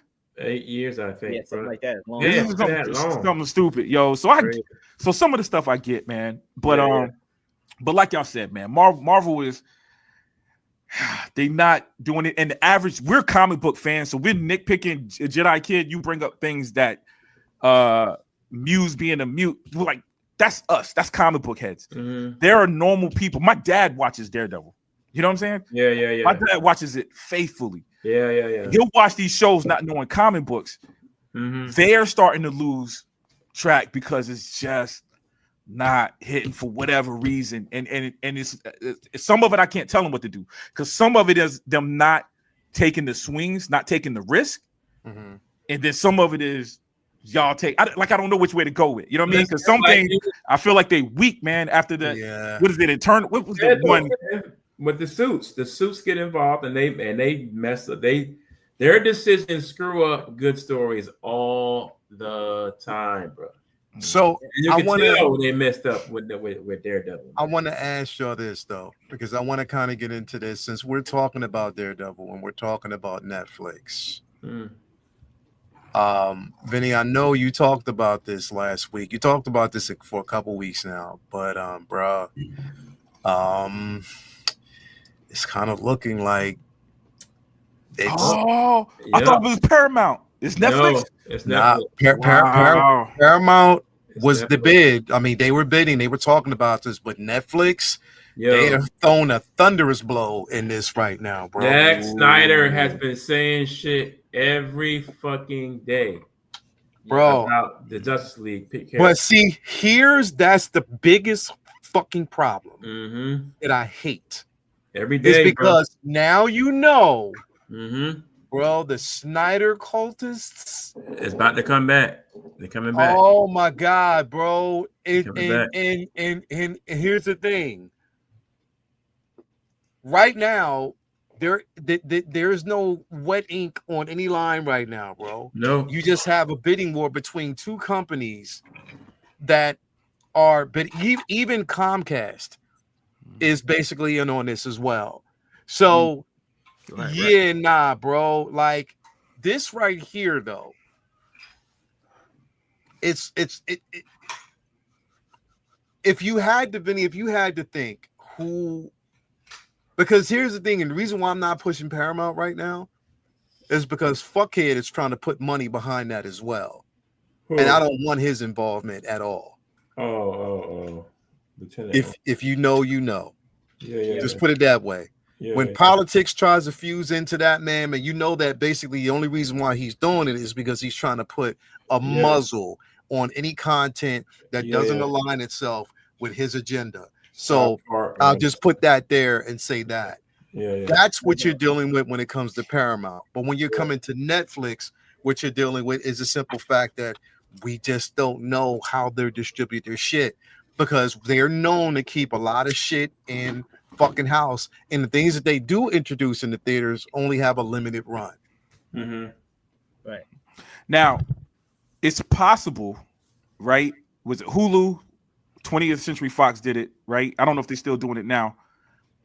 Is it possible that they just let them run? We buy it, but we'll put someone over there, kind of like what they did Lucasfilm and all that stuff. Like we bought Lucasfilm, but we put somebody over there to run that. Y'all run it like y'all your own thing. Still got to go through us. You know what I mean? So I'm hoping that too, that Warner Brothers can still be. And look, and we've already seen that. Was it Comcast who bought Warner Brothers? That happened to Warner Brothers already, like recently. Somebody bought Warner Brothers, right? HBO and all that, and it's like nothing really. They changed the name of the app. You know what I'm saying? But nothing really changed. I guess they put Discovery stuff on there. They changed it to Max. Yeah, they did. They did add some stuff to Max, it. But it's like the movie company, everything was still ran the same. Now they fired some people. Never mind. That's different, though. I know. CBS was wild today. They fired a mad. CBS is scary because I still want to go to the movie theaters to see movies, or at least be able to. And with Netflix buying WB, it's a very scary proposition that they will just use it to mainline their streaming service, all the content. Yeah. Now, when it comes to the stuff that's already for streaming, like the HBO Max stuff, etc., obviously that's a win for them. I'm not worried about that. That's fine. Whatever. The issue is when a new Batman movie, a new Superman movie, whatever comes out and it goes straight to Netflix and that's the only way you can see it, so you better sub. And now we're charging $40 a month to justify not getting that income that we would be if we dropped it in the theater. We're gonna wish that shit never happened.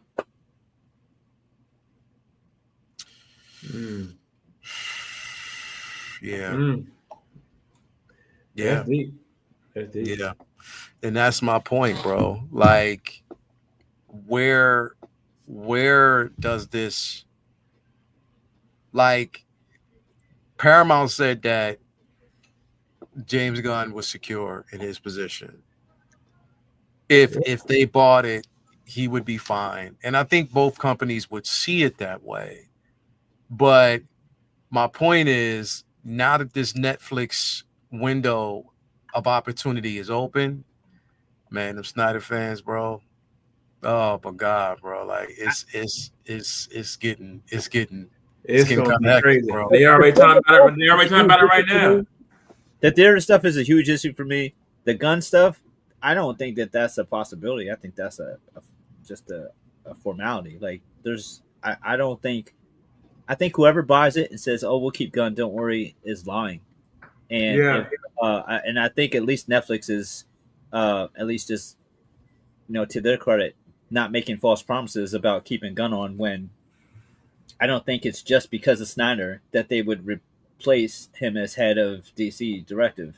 I think any company that buys Warner Brothers will put their people in charge of fucking superhero keys of the, And it sucks because Gunn was just getting started, and despite how many problems I have with him and how he moves and some of the decisions he makes, there's stuff that is coming that I feel like will win me back over, and I want to get to that.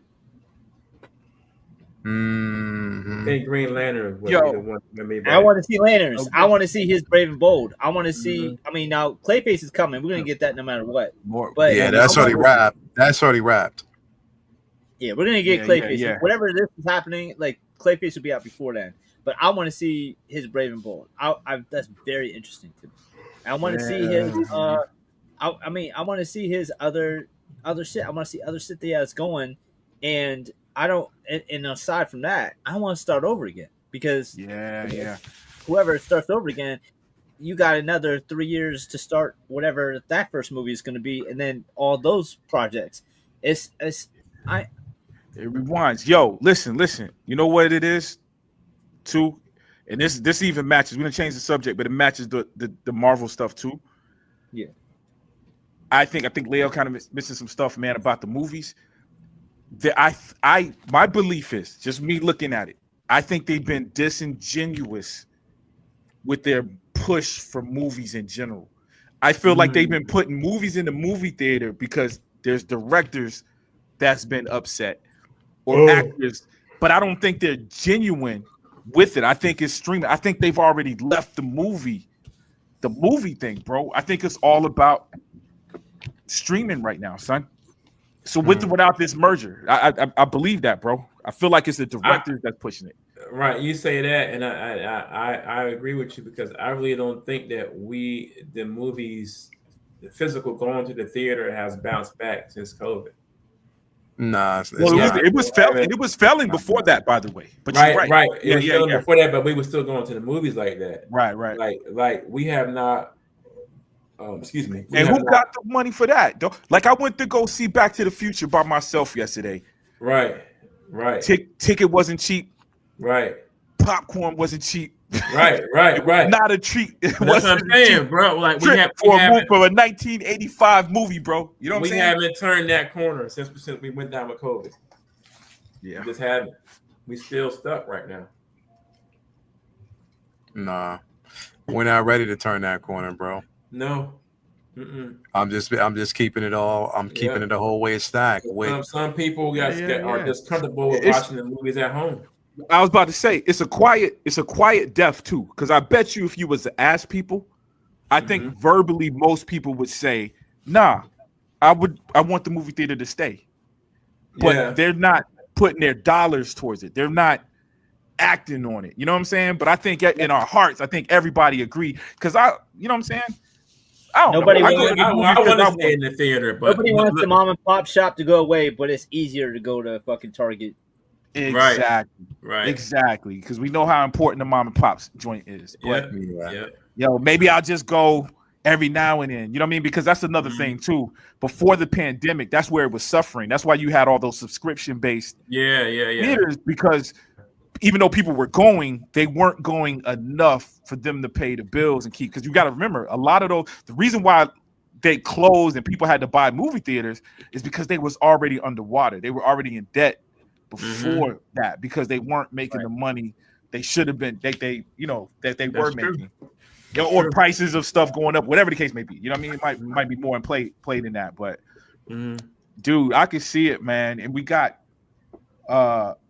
again, I like that they bring in old movies, but it feels, I ain't gonna say desperate because I enjoy it. You know what I'm saying? I benefit from it. But bro, E.T., Superman, dude, I saw The Killing Joke in the movie theater. You know what I'm saying? It was out, and I could have bought it off of the shelf. You know what I mean? I think it came out the same day. I went to the movie theater to see it just because I still like experiencing. Dude, Back to the Future on the IMAX. E.T., I went with my grandmother to see E.T. on an IMAX theater. This is bigger than it was when I was a kid, when I saw it in the movie theater. You know what I mean? So it's an experience, bro, but it's a pricey one. It's a pricey one, especially got a family, dog. I went by myself. I bought 2 tickets. My family couldn't go. I bought 2 tickets. So I never had any intention. I never had any intention of taking the whole family. Dude, it's like Highlander in my house. It's like, yo, I bought 2 tickets. Who wants to go? Everybody else has something to do. Nobody would. Everybody else has something to do. But man, somebody said Predator Badlands. We got some dope gems. Oh, that's just coming this weekend. And I cannot wait. And I but look how dope Sinners, like how dope Sinners was, bro. Like we don't get those kind of movies often enough to bring us to the movie theater. That's one of the last good ones we had in the theater. That undeniably it was Sinners, bro. That's undeniably. Crazy. Yeah. That's real quick, because like I said, I mean, you know, we kind of tied this into what the main topic was, which was, are we entertained still? And I think that we've covered that, because I think, again, for us to get back to formula, we already said Suits have to get out of the way, but we've been saying this for the longest fucking time, man. Years, bro. It's been years, though. They don't want to go. It's been years, and they definitely don't want to go. So, you know, we've been talking about it. You know, we've been saying the same shit over and over again, but it's not going to happen. You know what I mean? As long as it's there, as long as the shit is where it's at right now, we just don't have a choice. You know what I mean? It's not a space to live. So it's unfortunate, but the Suits will always be there as long as you have a profitable. They're a symptom of you having success. Sadly enough. Yeah. Ironically enough, as it is, because if they're not there, then you're not profiting. So they're going to be where the money's at. So if they're with you, there's money where you're at. Exactly. So it's the step of creativity when it's the creators, the people that are crafting these stories. That one, we need them to have backbone, real backbone, and not want to stand up for the vision that they have. And then we also need the people who are above them, the Feiges of the world, to have trust in those filmmakers and have their back at these meetings when they're in there with the investors trying to pitch these ideas. And these investors no, can we get that? No, you got to have some backbone so that you can get your vision off. And you tell them, if we get this, you guys are going to get what you want to get. I'm sure that halfway through, once the MCU was doing their thing, the investors turned their brain off. They're like, oh, we don't have to micromanage anymore. Have to do nothing. Yep. Yeah. Well, it's printing. That's what they really want to do. But when you're in this space and stuff is not successful, you start micromanaging. That's how Let me ask you this, bro. And that's maybe I don't know, maybe I'm seeing it weird, but like, do you remember, Endgame, and remember like movies like Winter Soldier back when Marvel was winning. I don't think the suits really got in the middle of that too much because they were winning. You feel me? Yeah, those movies don't feel like they were involved, too much corporate. Right. It didn't feel like they were involved as much. Right after we know that they era, are. It's naive to believe that they weren't. Right. But it's just the feeling, the experience that is given from the movie is just it's not there. Yo, and it was like right after that, but right after that era though, it's like right after that era, you could feel it, bro. You could feel it in the movies that the more suits were becoming involved because Marvel had hit his peak, I think, and then we fell off. You feel me? After that, well, that's where we at too, though. You know what I'm saying? Because it's almost there's certain movies that ended for 10 years. A movie ended, and we knew where it was going. We didn't know how it was going to be, but we knew where it was going. And at one point, after Endgame, we didn't even know what to expect from No Way Home. Really. No Way Home. Right, you know what I'm saying? I enjoyed it. Right. I think No Way Home is dope. But then, so we got one. But then it's like, where do you go from there? You know what I mean? Like there was and No Way Home was almost standalone-ish. Right? I see. No Way Home was the best movie outside the era of Endgame and Winter Soldier, bro. Well, Guardians had another one, right? Yeah, well, Guardians had one. Yeah, Guardians 3. So you had, but Guardians 3 felt like a standalone movie. If you look at it, you know what I mean. It had Thor. I can't remember what characters they had in it. I guess you know what I'm saying, but it wasn't. It wasn't connected. So it's like, this is Marvel. Marvel deserves credit for it, but you know what I mean? Those two were the only winners outside the era of the Endgame and the Winter Soldiers and all that shit. After that, you know. Yeah. Yo, Kevin Feige is a suit, bro. You're naive if you don't think that Kevin Feige is a suit, bro. He just is. You know what I'm saying? Yes. Right. So he done read some comics, maybe at some point. You know what I'm saying? But But dude, this dude produced on the first Daredevil, right? The Ben Affleck. He was he wasn't the primary executive producer, but he was a producer on there. You know what I mean? So at some point, even someone like that is probably going to lose touch. I'd be hard pressed to believe that he's still reading current comic books and understanding where this stuff needs to go. You know what I'm saying? It's sad, bro, but I mean, I just wanted to put that out there because it kind of ties into it. And are we still entertained? I mean, can they keep us entertained based off of, the current climate of, just the experience? And I think one of the biggest dangers, and I'll keep on saying it, one of the biggest dangers and downfalls for them is pushing these streaming properties so much. Yeah, it puts them hard, bro. You're pushing them way too hard, bro. And I'm just like, I'm just not there, bro. Like, I would rather, I don't want to quell the cinematic universe. I want to be involved in the cinematic universe a bit more. I really do. But what a scary time, because what you said about Batman, Absolute Batman earlier, doesn't that apply to movies as well, too? So we can say this wasn't written well, or this could have been better, or this wasn't as epic, but then you got this nastiness too. Like literally, I feel like everything is divided right now, and movies is a big part of that, and that affects. You know what I mean? That affects how the suits move as well. You know honestly, I'm gonna say something that probably a lot of people may not want to hear.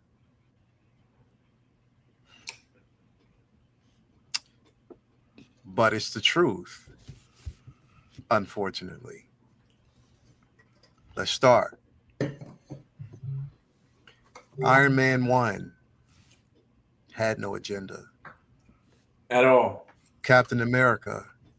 Nope. It was what it was. Right. Thor was what it was. Right. Everything that we got from, I think, as much as I stand firm by the belief that you could tell a story with a message, I just think that they went a bit overboard with the message and everything. Listen, I'm not saying that you can't stand firm on your beliefs, but when those beliefs kind of drip off into the movie going experience and the stories that you're trying to tell with these particular characters, then you're blind. You're kind of like, pigeonholing these characters to the point where we're focusing more on the message and less on what that character represents. You know what I mean? And that's what I kind of believe from what I've seen. You know what I mean?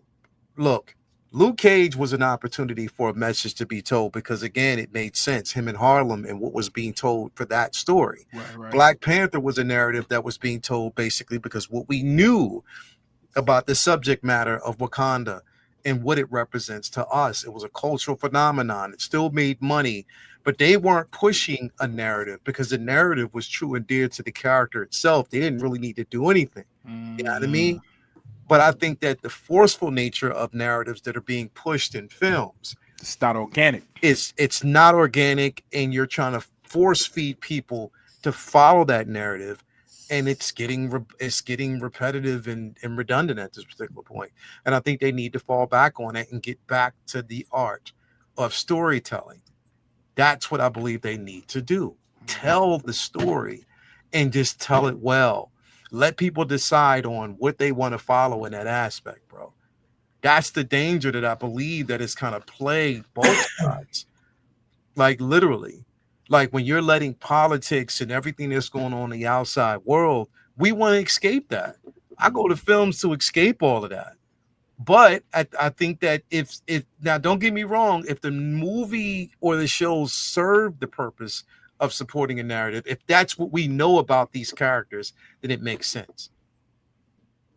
If that does that make any sense to y'all? Yeah. The problem is that the people expressing that opinion, it's dismissed, and they're just sexist, they're just racist, blah blah blah blah. Yeah. And no constructive part of that criticism gets through to them because they're not hearing anything other than we don't want woke.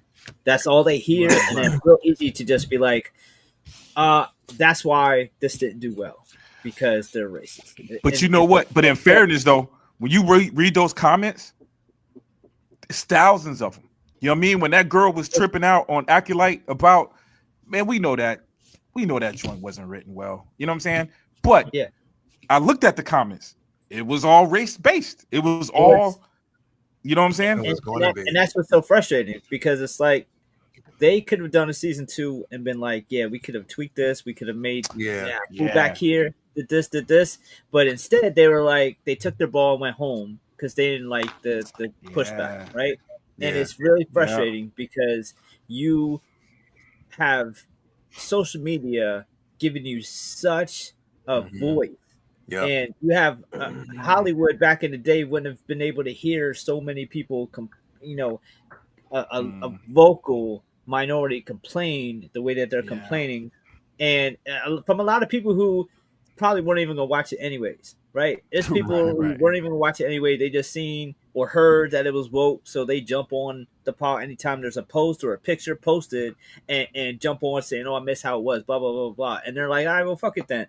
Discarding all the people who are looking forward to new content that is more diverse. But the problem is they will refuse to admit that they are looking at checking off boxes as their primary concern, and then figuring out the story later.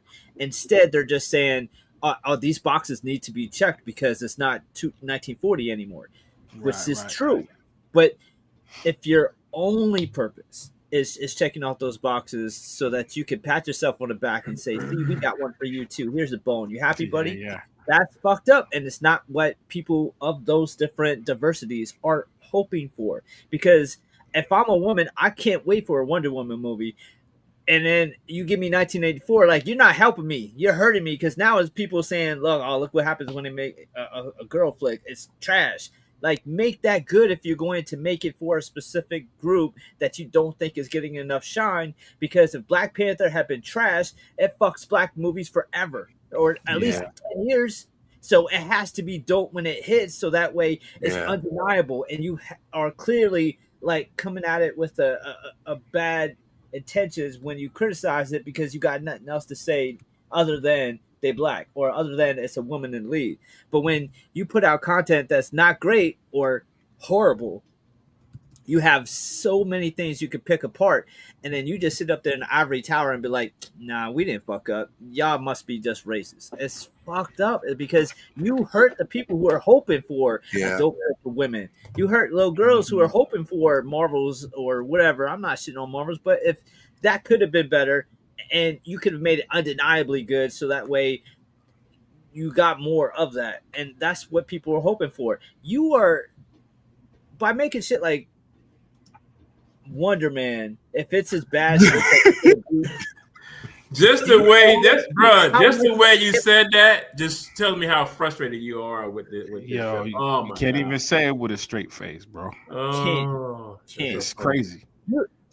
You want people to put content out there that don't have a movement to the left and moving to the right to try to avoid. You want them to be able to walk right through their door and check that. Right. I'm dealing with a praying mantis, though. It's frustrating because it's like, yeah, they have clearly, you know what's fucked up? They've done that shit in the comics. Like all New Avengers, Miles, Miss Marvel. Those are all like, well, like let's put out shit for different people. Yeah. Those a lot of thought was put into a lot of those creations and those stories. A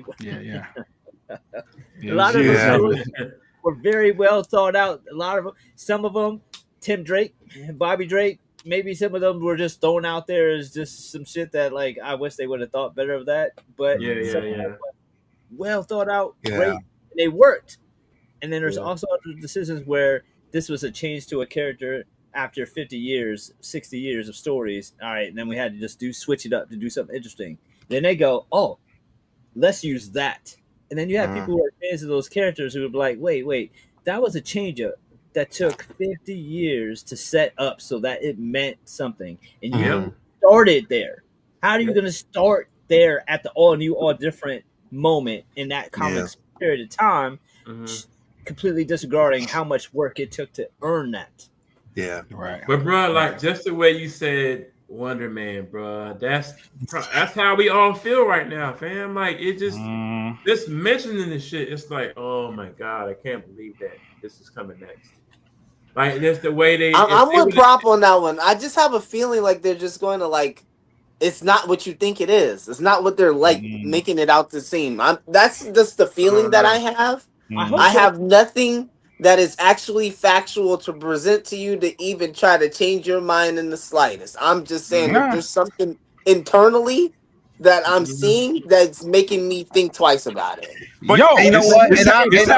I agree. But this is my problem that I have with that is I agree that it might be basically a 52 fake out. But bro, if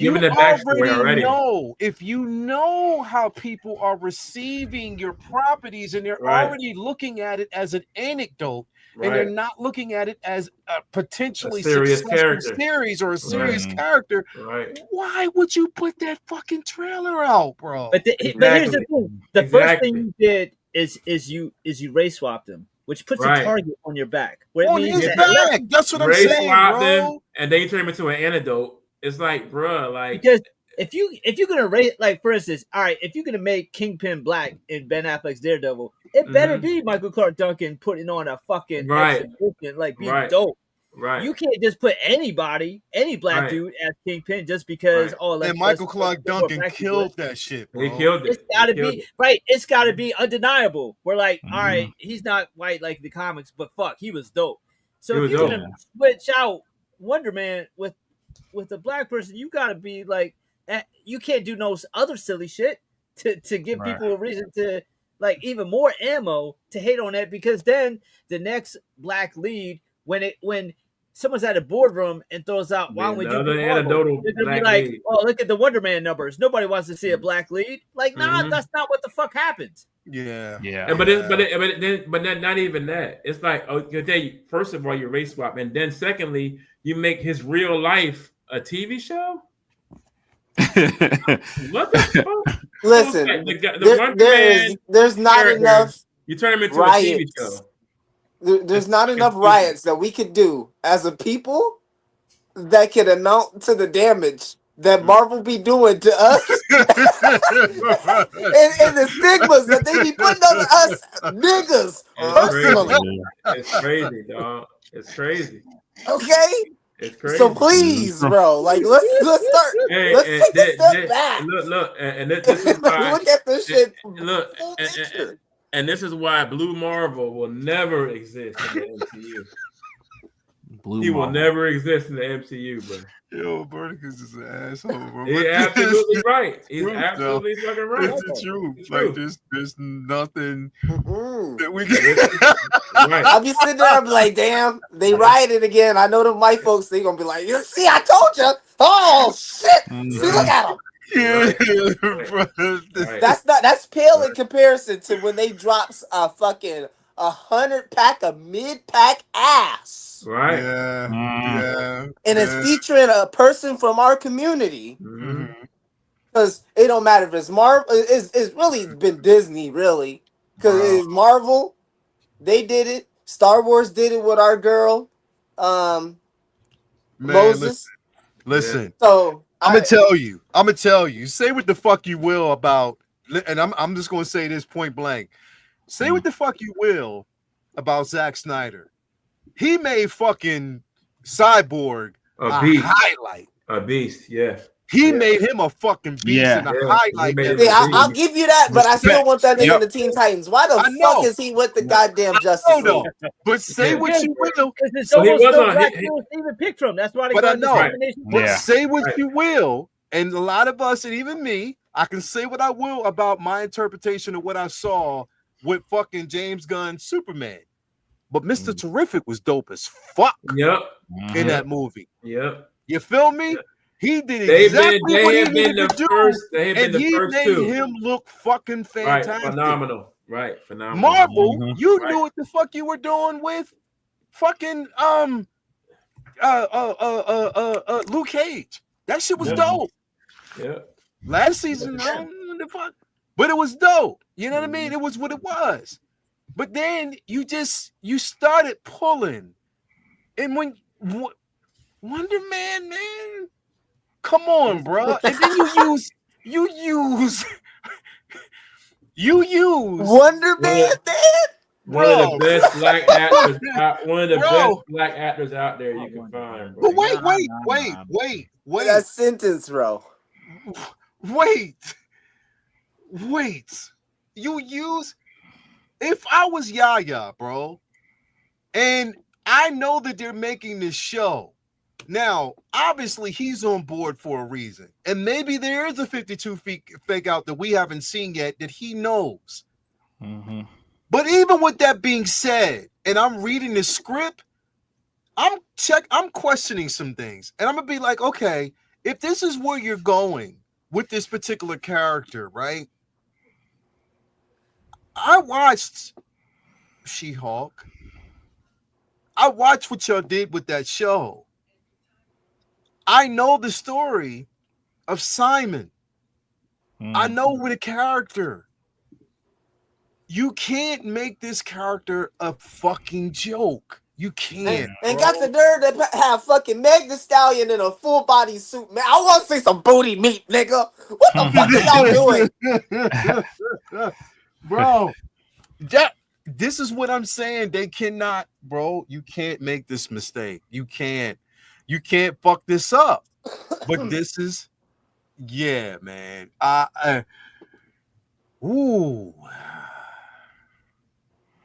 Dude, they played this stinking city like a harp from hell. Bro. Classic.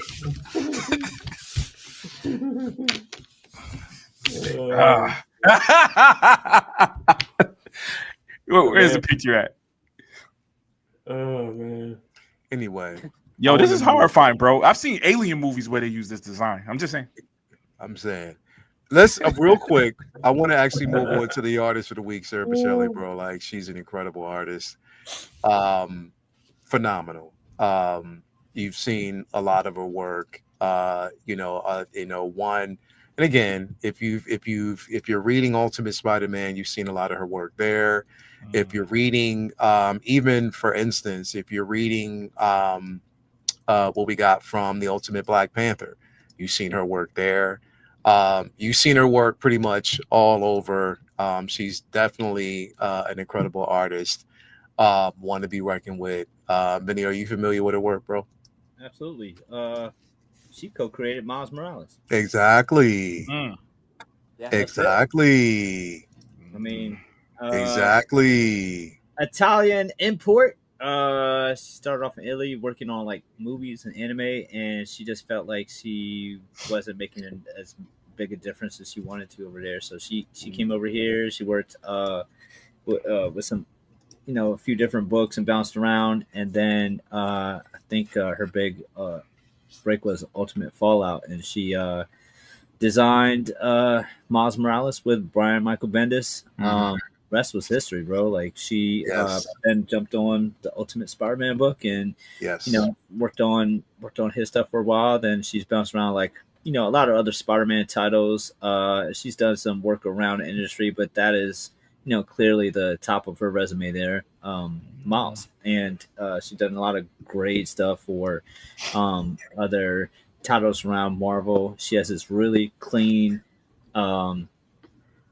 really fundamental style, but yet it always feels very polished, like super duper polished. She has like she works mostly digitally, but has like a lot of cool fundamentally technical techniques that help that work shine. And her art has always reminded me of like you taking a picture of somebody, then drawing, then adding your own style over that real image to create something. That's what it always feels like. She's always working from some type of composite in it, building from that. That's a lot of digital. Background, and I think that is definitely a good point of stuff that she's probably used as. Well, to say, nigga, I got that cover right there. Nah, I think I got it's a different Scarlet Witch one I have, but but she's everywhere, man. She's done a ton of stuff. That's obviously her her big calling card right there. So I like her stuff. She's just great dynamic panels, covers, just smooth. I wouldn't say personally it's anything that is like groundbreaking or super defining, but I've never really seen anything subpar. She's super solid, super reliable, and I think that it's that's why she's been. I think that's why she broke in and made such a name so fast, because her style is so solid and consistent. So it's like you're not going to get a very abstract or super unique style from her, but you're getting super clean, solid, and consistent, man. She's just a beast with consistent work and panels and storyboarding, and I like her stuff. It's just super smooth, super reliable. Just she's definitely made like a big name for herself really fast, and that's one comic line I think that seems to be doing okay when it comes to the Spider people. Like I don't really hear too much about even people crying about it. I don't hear too much about like Miles Morales Spider-Man. It's all like the focus is all on ASM, bro. And then obviously Ultimate Spider-Man is taking the good focus. The only Miles criticism is always that like he's being too OP, but that's nothing that's like anything creatively their fault. It's like editorial fault, if anything. People like Peter was getting level ups too, but that has nothing to do with that comic or that writer or that artist. Like that has been such like a solid staple for them, and it's almost quietly successful, because Bloomer's right. It's ASM that's always getting all the hate, because that's not going how people want.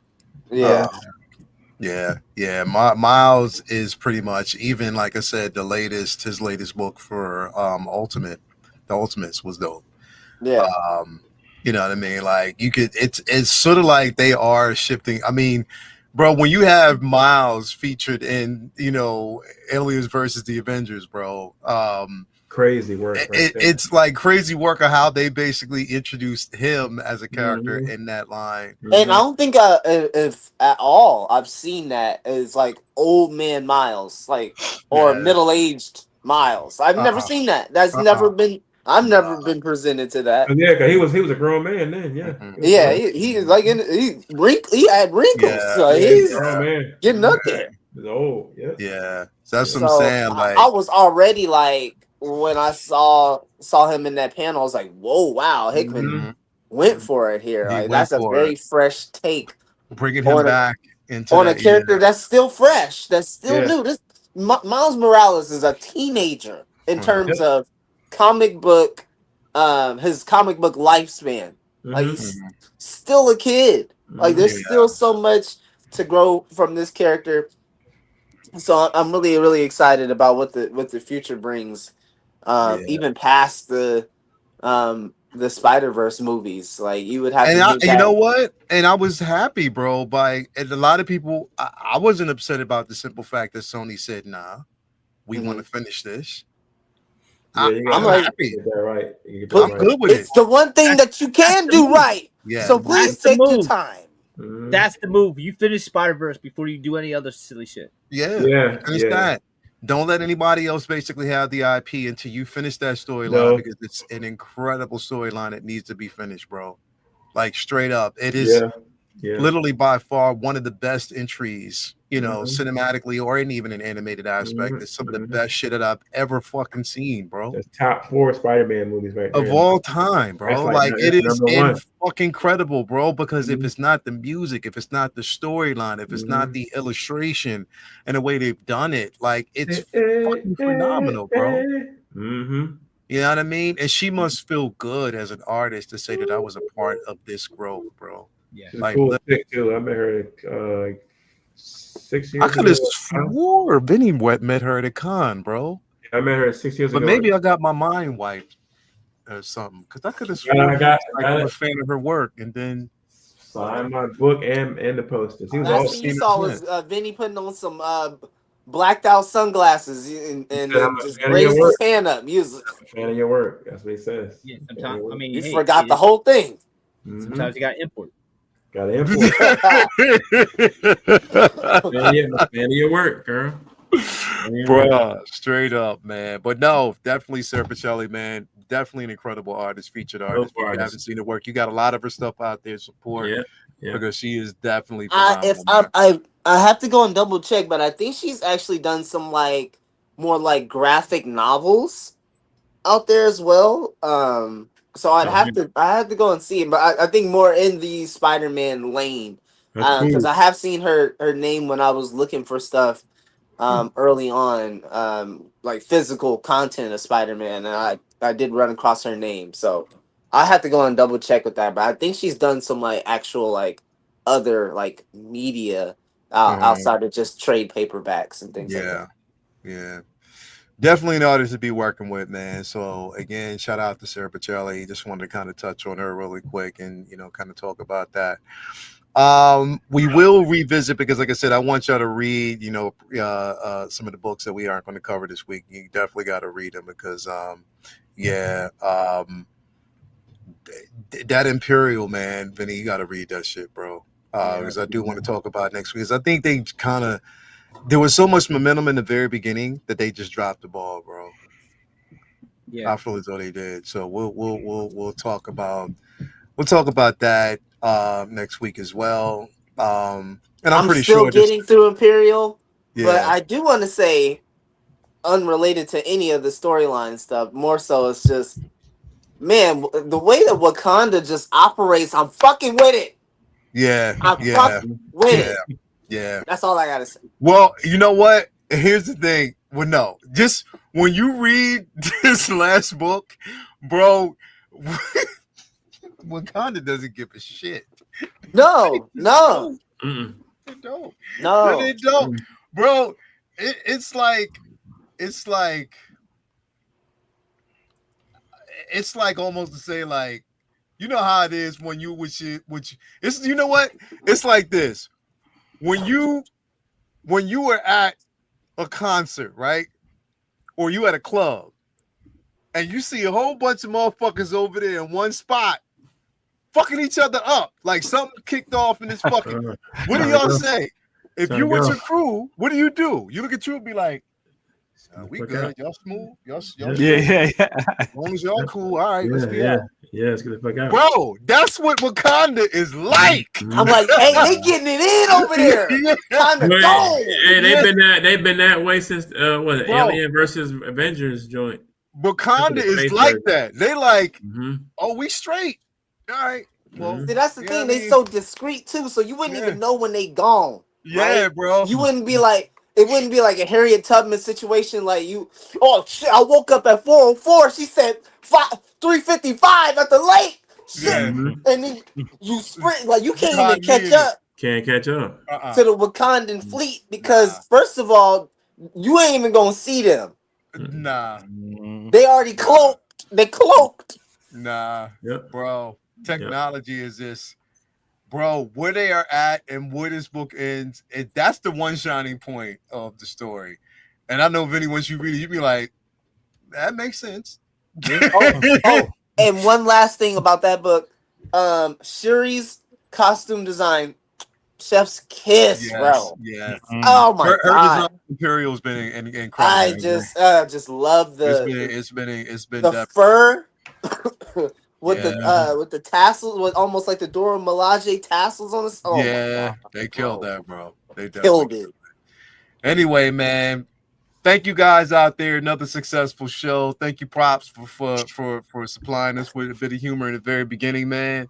You're never gonna live that down. I'm just letting you know that right now. It is gonna be a running joke from now. That's all right, baby. That's all right, because I'm trying to live forever, baby. So it's gonna be a running joke from now on. Jedi Kid is not gonna let you live that down. I'm not letting you. Told you, dog. This man buried Spawn. Telling you. You my boy, Jay.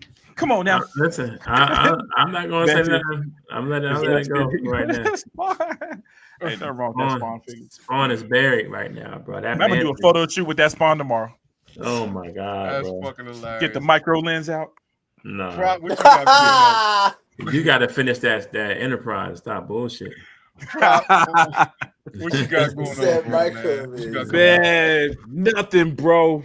I got an album dropping Friday with the UK Cat Brutal Caesar, man. So it's the first time I'm rapping with my group Distant Fam in 18 years, man. This is my best friend. We talk every day, but we ain't done a project in 18 years. So looking forward to that, man. And damn, just nothing, man. Just living life, bro. Got a little bit of money in my pocket, man. So I've been buying figures and buying stupid stuff, all the stuff that I don't want it.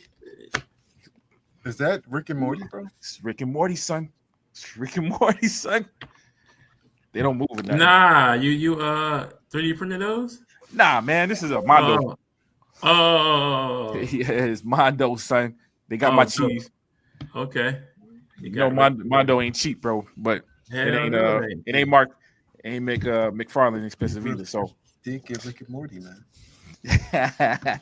Yeah, I guess I could have 3D printed these. Rick and Morty. And they would have. You probably would have got them motherfuckers to articulate. Yeah. I don't need no articulation, baby. I don't even want to ask how much he paid for them. It wasn't that much. It was $80. $80. Hold on. Oh, $800. Not the Hold On. Not the famous Hold On, son. Yeah. It's the famous Hold On, bro.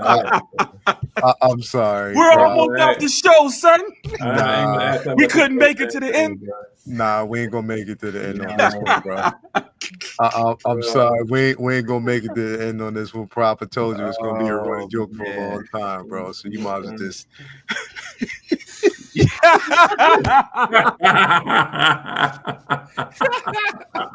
I received this one. I'll receive it. Yo, Benny was cooking this up in the background. Yo, what? Do not do it, son. Benny was cooking this shit up in the background for a minute, bro. Wow. Couldn't even wait for Riz to make any more, son. I knew y'all was gonna take it into your own hands. I knew it. Oh I knew it, son. Bro, this was He got the boy laid down in bed. he said, why? Yo. Bro. Got him in Mantis style and everything. Listen. Crouching prop hitting Mantis. I'll take it, bro. I'll take it, man. It's a whole movie right there. Yo, that's a whole movie. Crouching prop. Hey, hitting Mantis, bro. Hey, we gotta get out of here, bro. This ain't nothing but album covers, baby. Come on, bro. Keep designing. Keep designing. They need his peacemaker out there with you. See? Now you're going too far, bro. Oh my god. Mantis, you will respect my kung fu. You will respect this shit. Bro. Your kung fu treachery. Bro, I don't even want to say nothing else, man. Yeah, I'm done. I'm not looking at chat because I'll probably die if I look at another chat. So yeah, turning chat off. Just letting everybody know I'm turning that shit off. Yo. Oh my god. Propping Mantis. Oh man. Damn, bro. Problem bad, man. Nah, man, I'll take it, man. This audience are writers, bro. Y'all are so creative. I receive. Keep it coming. Keep it coming. They are creative. Well, bro, thank you for coming through, man. Yo, appreciate it, man. Appreciate it. Cut out kid, man. What's going on with you? Any gator meat? Oh, no gator meat, bro. I got my G.I. Joe classified tomahawk in the day, boy. Just wanted to show y'all this thing is off the chain. Let me see. Yeah, dog. Did you freeze, bro? He did. Hey, I'll talk for him. Hey, did y'all check out? Hey, y'all check out his new room, dog. He got a new room. Yeah, I know. Yo, did Jay shift all the arcades to the camera? Nah, he got a new room. He's in another room. No, but look at the way the arcades are. They're not flush against the wall. Yeah. Oh, they cat corner. I did them like that. That's dope, though. He designed this to be on the show, bro. That's dope. Yeah. Oh yeah, well yeah, that's my new office. So gotta have a streaming room. Gotta have a streaming room now. So I got the streaming room. I don't gotta go in the library no more. I got my own. Oh, my Miles is in the back there. That's what's up, man. That's it. Your Miles is in the back. Oh, hey, yeah, that's the one that I had. The Queen helped me get that here. I knew he was gonna say that. I'm happy about that. So. Yeah. You got it. You got it framed. Yo, Benny, when I frame your joint, I'm not. This is no disrespect to Jedi Kid, but when I frame your joint, double matted, thick black joint. Whoo! Might even put a plaque on it, son. My man. Put the plaque on it. My man. You gotta make me go to Hobby Lobby tomorrow and get it reframed. You gonna make me do it. I'm doing Michael's right now, man. Frame wars. Hey, Jay, if I tell you who Hobby Lobby donates money to, I guarantee you'll stop shopping there tomorrow. Don't say it, dog. I ain't even gotta say it. I ain't even gotta say it. Look it up. No, now, why you think I don't know about Michael. They're not open. No, Michael's doesn't. Why you think they're open on Sundays, bro? Bro, I never thought about that stupid shit. Yeah, I did. Yeah, bro. I did the research. Yo, we fighting the revolution, son. I mean, I go into Target every now and then, but for the most part, I'm fighting. I did the research on that, bro. Back again. Target. I still haven't done Target yet. Yeah. I'm getting a little. I need my T-shirts. I still haven't done Target yet. I had to go in there and get a Joker mobile, so they got a little bit of my money, man. But for the most part, I had to get that Joker mobile, son. Yo, fuck Hobby Lobby. My bad. I'll go to Michael's. Fuck it. Yeah. I didn't know. Yeah, I don't fuck with ever since because look into them. They got some shit with them, bro. They don't. You would never see Halloween shit sold in that store. Period. Like nothing. It's all Christmas shit. Yeah, that's it. They don't do Halloween. I never they don't do Sundays. They don't. They make sure there's certain like women's rights stuff that they make sure is not in the health insurance plans. A whole bunch of stuff. Wow. Oh yeah, Hobby Lobby's deep like that, bro. Yeah. Oh, yeah, they deep like that. That's when I'm fucking them. Like and next time I go around there, because I be going around there a couple times, I'm about to take a shit in a brown bag, right? Hey, I've been in there walking around, but I've never bought nothing from them. Yo, and not for nothing, because it's nowhere near as deep as what they talking about. But they don't have the buy one get one free frame joints at Hobby Lobby, which is a constant everywhere else. Like yeah. It's only like 1 week a year. Michaels don't have a sale on frames. Like that's yeah. I haven't been to Michaels in a minute. So now I'm gonna switch it up. That's good. Michaels is my spot, bro. That's my spot for art, and because remember they used to have AC Moore here, bro. I miss AC Moore. Yeah, AC Moore was having 2 different joints. Yeah, I used to I missed AC Moore. Then they went out of business, man. So it's just fucked up, bro. Anyway, man, thanks for coming through, Jay. Yeah, man. Vinny, what's going on with you, man? I want to dedicate my time tonight to shout out to Props, good sense of humor. Oh, like I got a choice. Like Jay said, lesser man would have crumbled tonight, and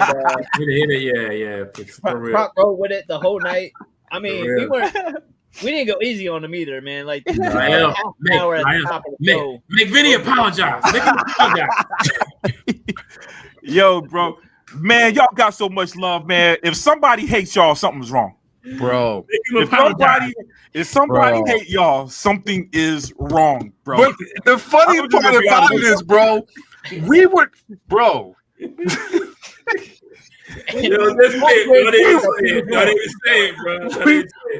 went from bears to crocodiles, bro. The man is Prop was like, "Yo, I got something even better, baby." Yeah. I had two stories. I chose the wrong one because I was gonna say something about how that one time I ran across the alligators like James Bond and Live and Let Die. It happened. Hell, a crackhead. Your neighborhood crackhead would have been an acceptable creature. When he was talking about it, I can hear the beat. When he was talking about it, bro, I can hear the beat to Biggie Smalls. I got a story to tell. He was saying, Bloomer, I'm gonna reimagine the story that way. Yeah, I showed up and it was a crackhead on my porch. I moved left. Kept hearing that beat. No, they wouldn't let me Bro, I moved to the right. It was to the right. It was like, yo, I know you got $1. I moved to the left. Yo, that's a skit, bro. That's a whole skit. So that's how you got that bum bump. Because you was trying to, and he was trying to, and then y'all just like, yes, bro. That crackhead was like, I see that phone stack. I know you got money. Hey, man. I see you got that spine back there, man. So I know you chipped up. That's what I should have went with, man. This is that old 90s hip hop slang, baby. Maybe that's what I was talking about the whole time. I don't know. Don't be coming too late. Don't be coming after the show and going on offline, calling Lyle talking about yo, man, make them apologize. Yo. I don't. Yo, you guys made with that shit, bro. Hey, you out there, though. And you made it difficult because I don't even know which one to blame, which one to snitch on. Look, Leo, it just need to be me and you, bro. I know you was joking me too, but it's your show, man. Just me and you, baby. Hey, yo, Proc. Vinny Proc will be like, yo, man, I know that was funny on the camera, but I don't like it. Yeah. Bro, he gonna be like, yo, that's funny on camera, man, but I don't come up, bro. I don't like what Vinny did. I'm like, damn, not again, bro. You gotta make him apologize. That's how the feelings was created, baby. You gotta apologize to me on the show, bro. Not right. I'm gonna talk about nothing else. No movies, just comics. No animals, no nothing. Look, I'll say it on record, dog. You gotta be a corny individual to hate y'all brothers, y'all. It's too much love on here, man. You gotta be corn. It's always love, bro. It is, but you just sometimes you be forgetting that you got both Roberticus and Benny on this channel, bro. Sometimes you be forgetting that shit. Remember, I just be looking up at the top right square. I'd be like, "You see this shit?" And he'd be like, I remember, dude. I should have stopped. I could feel Bloomer looking at the screen when I was telling the story. I knew I had went, but it was too late. You know what I'm saying? It's like Bloomer jumped in like he was on Hollywood Squares on your head. because if you go back and watch, you can see my eyes trying to like. I can conceptualize the whole. I can feel it, bro. I can feel it. Not the praying mantis, dog. Yo. And you know what? I look to the top right of the screen. I'm like, Vinny. And listen. All I gotta do. We got a story to tell. Yeah, bro. Oh man. If you put yourself in the mind, like you don't know nothing about this thing, it's creepy, son. Yeah. It was creepy. Why are you following me like this? Honey made him moan. Bro, hey, yo, Prop. You know, like when they have those animated, like when somebody's telling a story and they show the animated version of the story. Yeah. You gotta do one of those. When you saw the ghost face when his boy was drowning. That was the gotta do that. We might do that. Man. I got the video. I'm gonna look for it. I got the video of that joint. Following my phone as I was videotaping it. Damn. It was creepy, son. Benny. Yeah. That's all I got. Last but not least, the intrusive thoughts. What do you got, man? What's with you, bro? You can talk about something else too. Just for the record. Just for the record. I ain't trying to control nothing. You know what I mean? You talk what you want to say. Say what you want to say. But you can talk about something else. Hey. Bro, if he call you after this show, bro, you better tell him. Listen, let's talk about it. I don't have no fucking bit plan. I did, but it went out the door 30 minutes in. Bro. Yo, if he called after the show, I'm be mad as hell, though. Leo was asking me why I was quiet last week. Was that on the Wednesday show? It was like, yo, I was quiet. I told you I was gonna make a comeback. I'm back. He's powering up that Goku spirit ball just for today. If he call him, I want to know if he called. Oh, bruh. Wow. You better not be calling about nothing but figures of comedy. I ain't bringing nothing else up, bro. Anything else about making video? I ain't bringing up nothing else. All right. As always, it's a pleasure to be here with my brothers, sharing laughs and discussing the news with you guys and discussing everything comic books out there with you guys there in the chat. Again, none of this is possible without you guys in the chat showing up and always engaging with us and being here. Even though when we back there's lagging it and being a little late, you guys are always there ready for us. So we always have a deep appreciation for the audience out there. So thank you. We love you, chat. As far as me personally, you guys know the rotation at this point: Monday, Wednesday, and Friday. Yes. It just was it's been a crazy couple weeks. My Dodgers back to back. Motherfuckers. Man, they put me through 7 days of just baseball torture. If you are a baseball fan, hell, a sports fan, the type of roller coaster that I was on, it went from like, oh man, I'm about to eat dinner tonight. Can't wait. I'm not eating at all. And it goes like roller coaster. It is that crazy when it comes to postseason baseball. Good. That game on Saturday, I was like, yo, okay, Toronto, y'all have a chance. There were so many times I was like, okay, they got it. They got us. All right, you got us. That picture. So many times I was like, the Dodgers is like, nah, bro. Like, bro. They got a good pitcher. Their center fielders off the chain. Their first baseman is crazy. Yeah. The Dodgers gonna be around for a while, though. They're gonna they are not fucking playing, bro. Back to back. Magic Johnson. And it wasn't like no like sweep. Like some of these games are so close. Even though we smoked the Brewers, we smoked them. Yeah. But the rest of this was hard games. Yeah. The Dodgers bullpen is crazy, is deep. Like they're gonna be around for a while, bro. They're around for a while. Yes, but other than that, man, just kind of just been trying to just take in other sports, even though I'm just like emotionally fried from the World Series. So it's gonna take me a while to kind of get back into anything else. Also was able to pick up this big boy the other day. Ooh, my boy Miles. Nice. Bro, where did you get him from? Oh, this is just China, baby. Got this China. Timpson. Oh yeah. It was 280 on the site just to take him home. I'm like, yeah, give me that shit. Wow. Yeah. Cheaper than Sideshow just to take him home. I'm like, yeah. That's good.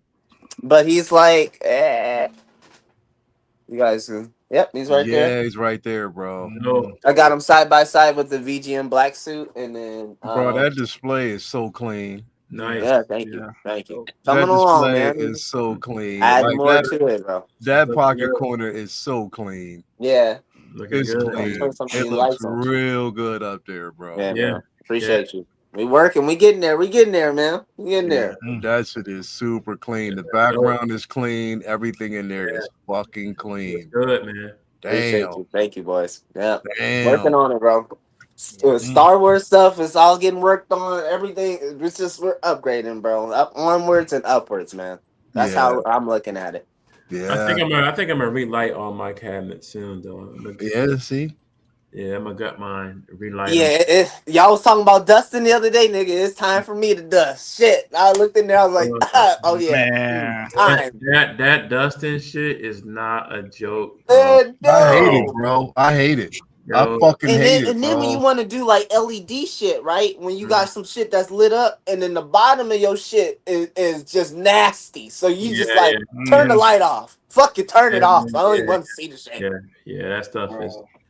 It's no joke, man. Yeah. Taking all that shit out and putting it back. Oh my god. Yeah. I'm not looking forward to it. I'm just gonna do the easy shit first, and then do the hard shit later. Because the hard shit is like fucking almost damn near you're taking out 10, 15 figures at one time just to get into it. Yo, I forgot I had money on this game. Thank God I bet on Arizona. Yeah, they beat the shit out of Dallas tonight. Oh my goodness. They beat the shit out of Dallas, bro. I love it. Wow. Yeah.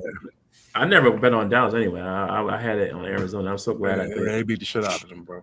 Yeah. I wouldn't count on Dallas unless they play in the Carolina Panthers. And even then is going to trade this motherfucker. I ain't talking shit because we got small. Yeah, but what happened to Jaden?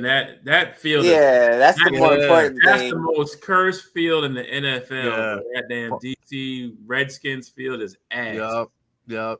The same thing is, and this is why, bro, I was like, yo, he on the same line. He should not have played yesterday. No. He's still not all the way here. That hamstring. No, and you're coming back and you're about to play a team that's been rolling. Man, give him another week.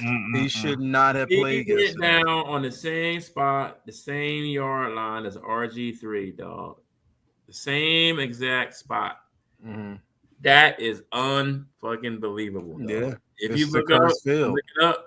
Yeah, that franchise would never be forgiven if they do his career like that one. Oh, y'all. They have to tear that whole stadium down this summer and build another one. That shit is just fucking burn it all up. Just trash it. Dog. They've been basically talking about this shit for the longest time, bro, and they ain't made a move. That shit just pisses me off. Field bro. is cursed. It's a wrap. Put roots on that field. That's a wrap. I washed up my season. The rest of my season's washed. I'm like, I'm done. It's done. It's a wrap.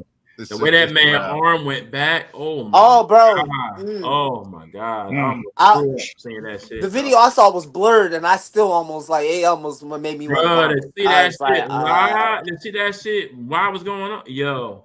Yeah, why do y'all always get the bad injuries? Joe Theismann, fucking RG3 and shit. And fucking Alex Smith. They're like, what the fuck? Yeah, Alex Smith. That field is terrible. The field is terrible. They gotta go. They have to rip that shit up. Yeah. I feel bad for Jaden. Jaden's a good quarterback, bro. Yeah. He's a good quarterback. Your O-line is ass. Like the defense is trash. Like, I don't know, man. You gonna have to fire. I won't say fire the coach, but you gotta make your GM need to go. Somebody needs to fire that bitch. This shit's done. It's no a wrap. No moves. It's a fucking wrap. It's a wrap for the rest of the. It's done. Yeah, bro. it's a wrap. Like, and that's the thing. Like, he'll come back, but it's not going to be the rest of this. He's done for the season. And you can't even say sophomore slump. The man got hurt. In game 3, 4? Mm-hmm. You bring it back 2 weeks later on a hand. 2 weeks later, oh, wow. He had a sophomore slump. He had an ankle injury. Ankle injury. And then you bring him back, and he didn't completely heal from that. You bring him back 2 weeks later. Yeah, bro. Mariota could have got y'all at least 2 more wins. Yeah, bro. Yo, that's crazy, bro. I like, It was rushed. It was a rush comeback, bro. We're done. It's a done season. We're done. Yeah. We're done. Coach is getting cooked for that one. He might get fired for it if it goes that bad. If it go that bad, bro, he dislocated the man's arm, dog. Mm-hmm. His whole arm went, It went back. It went back this way. It went back this way. And your shoulder still facing this way. And your arm going this way. Yeah. Bro.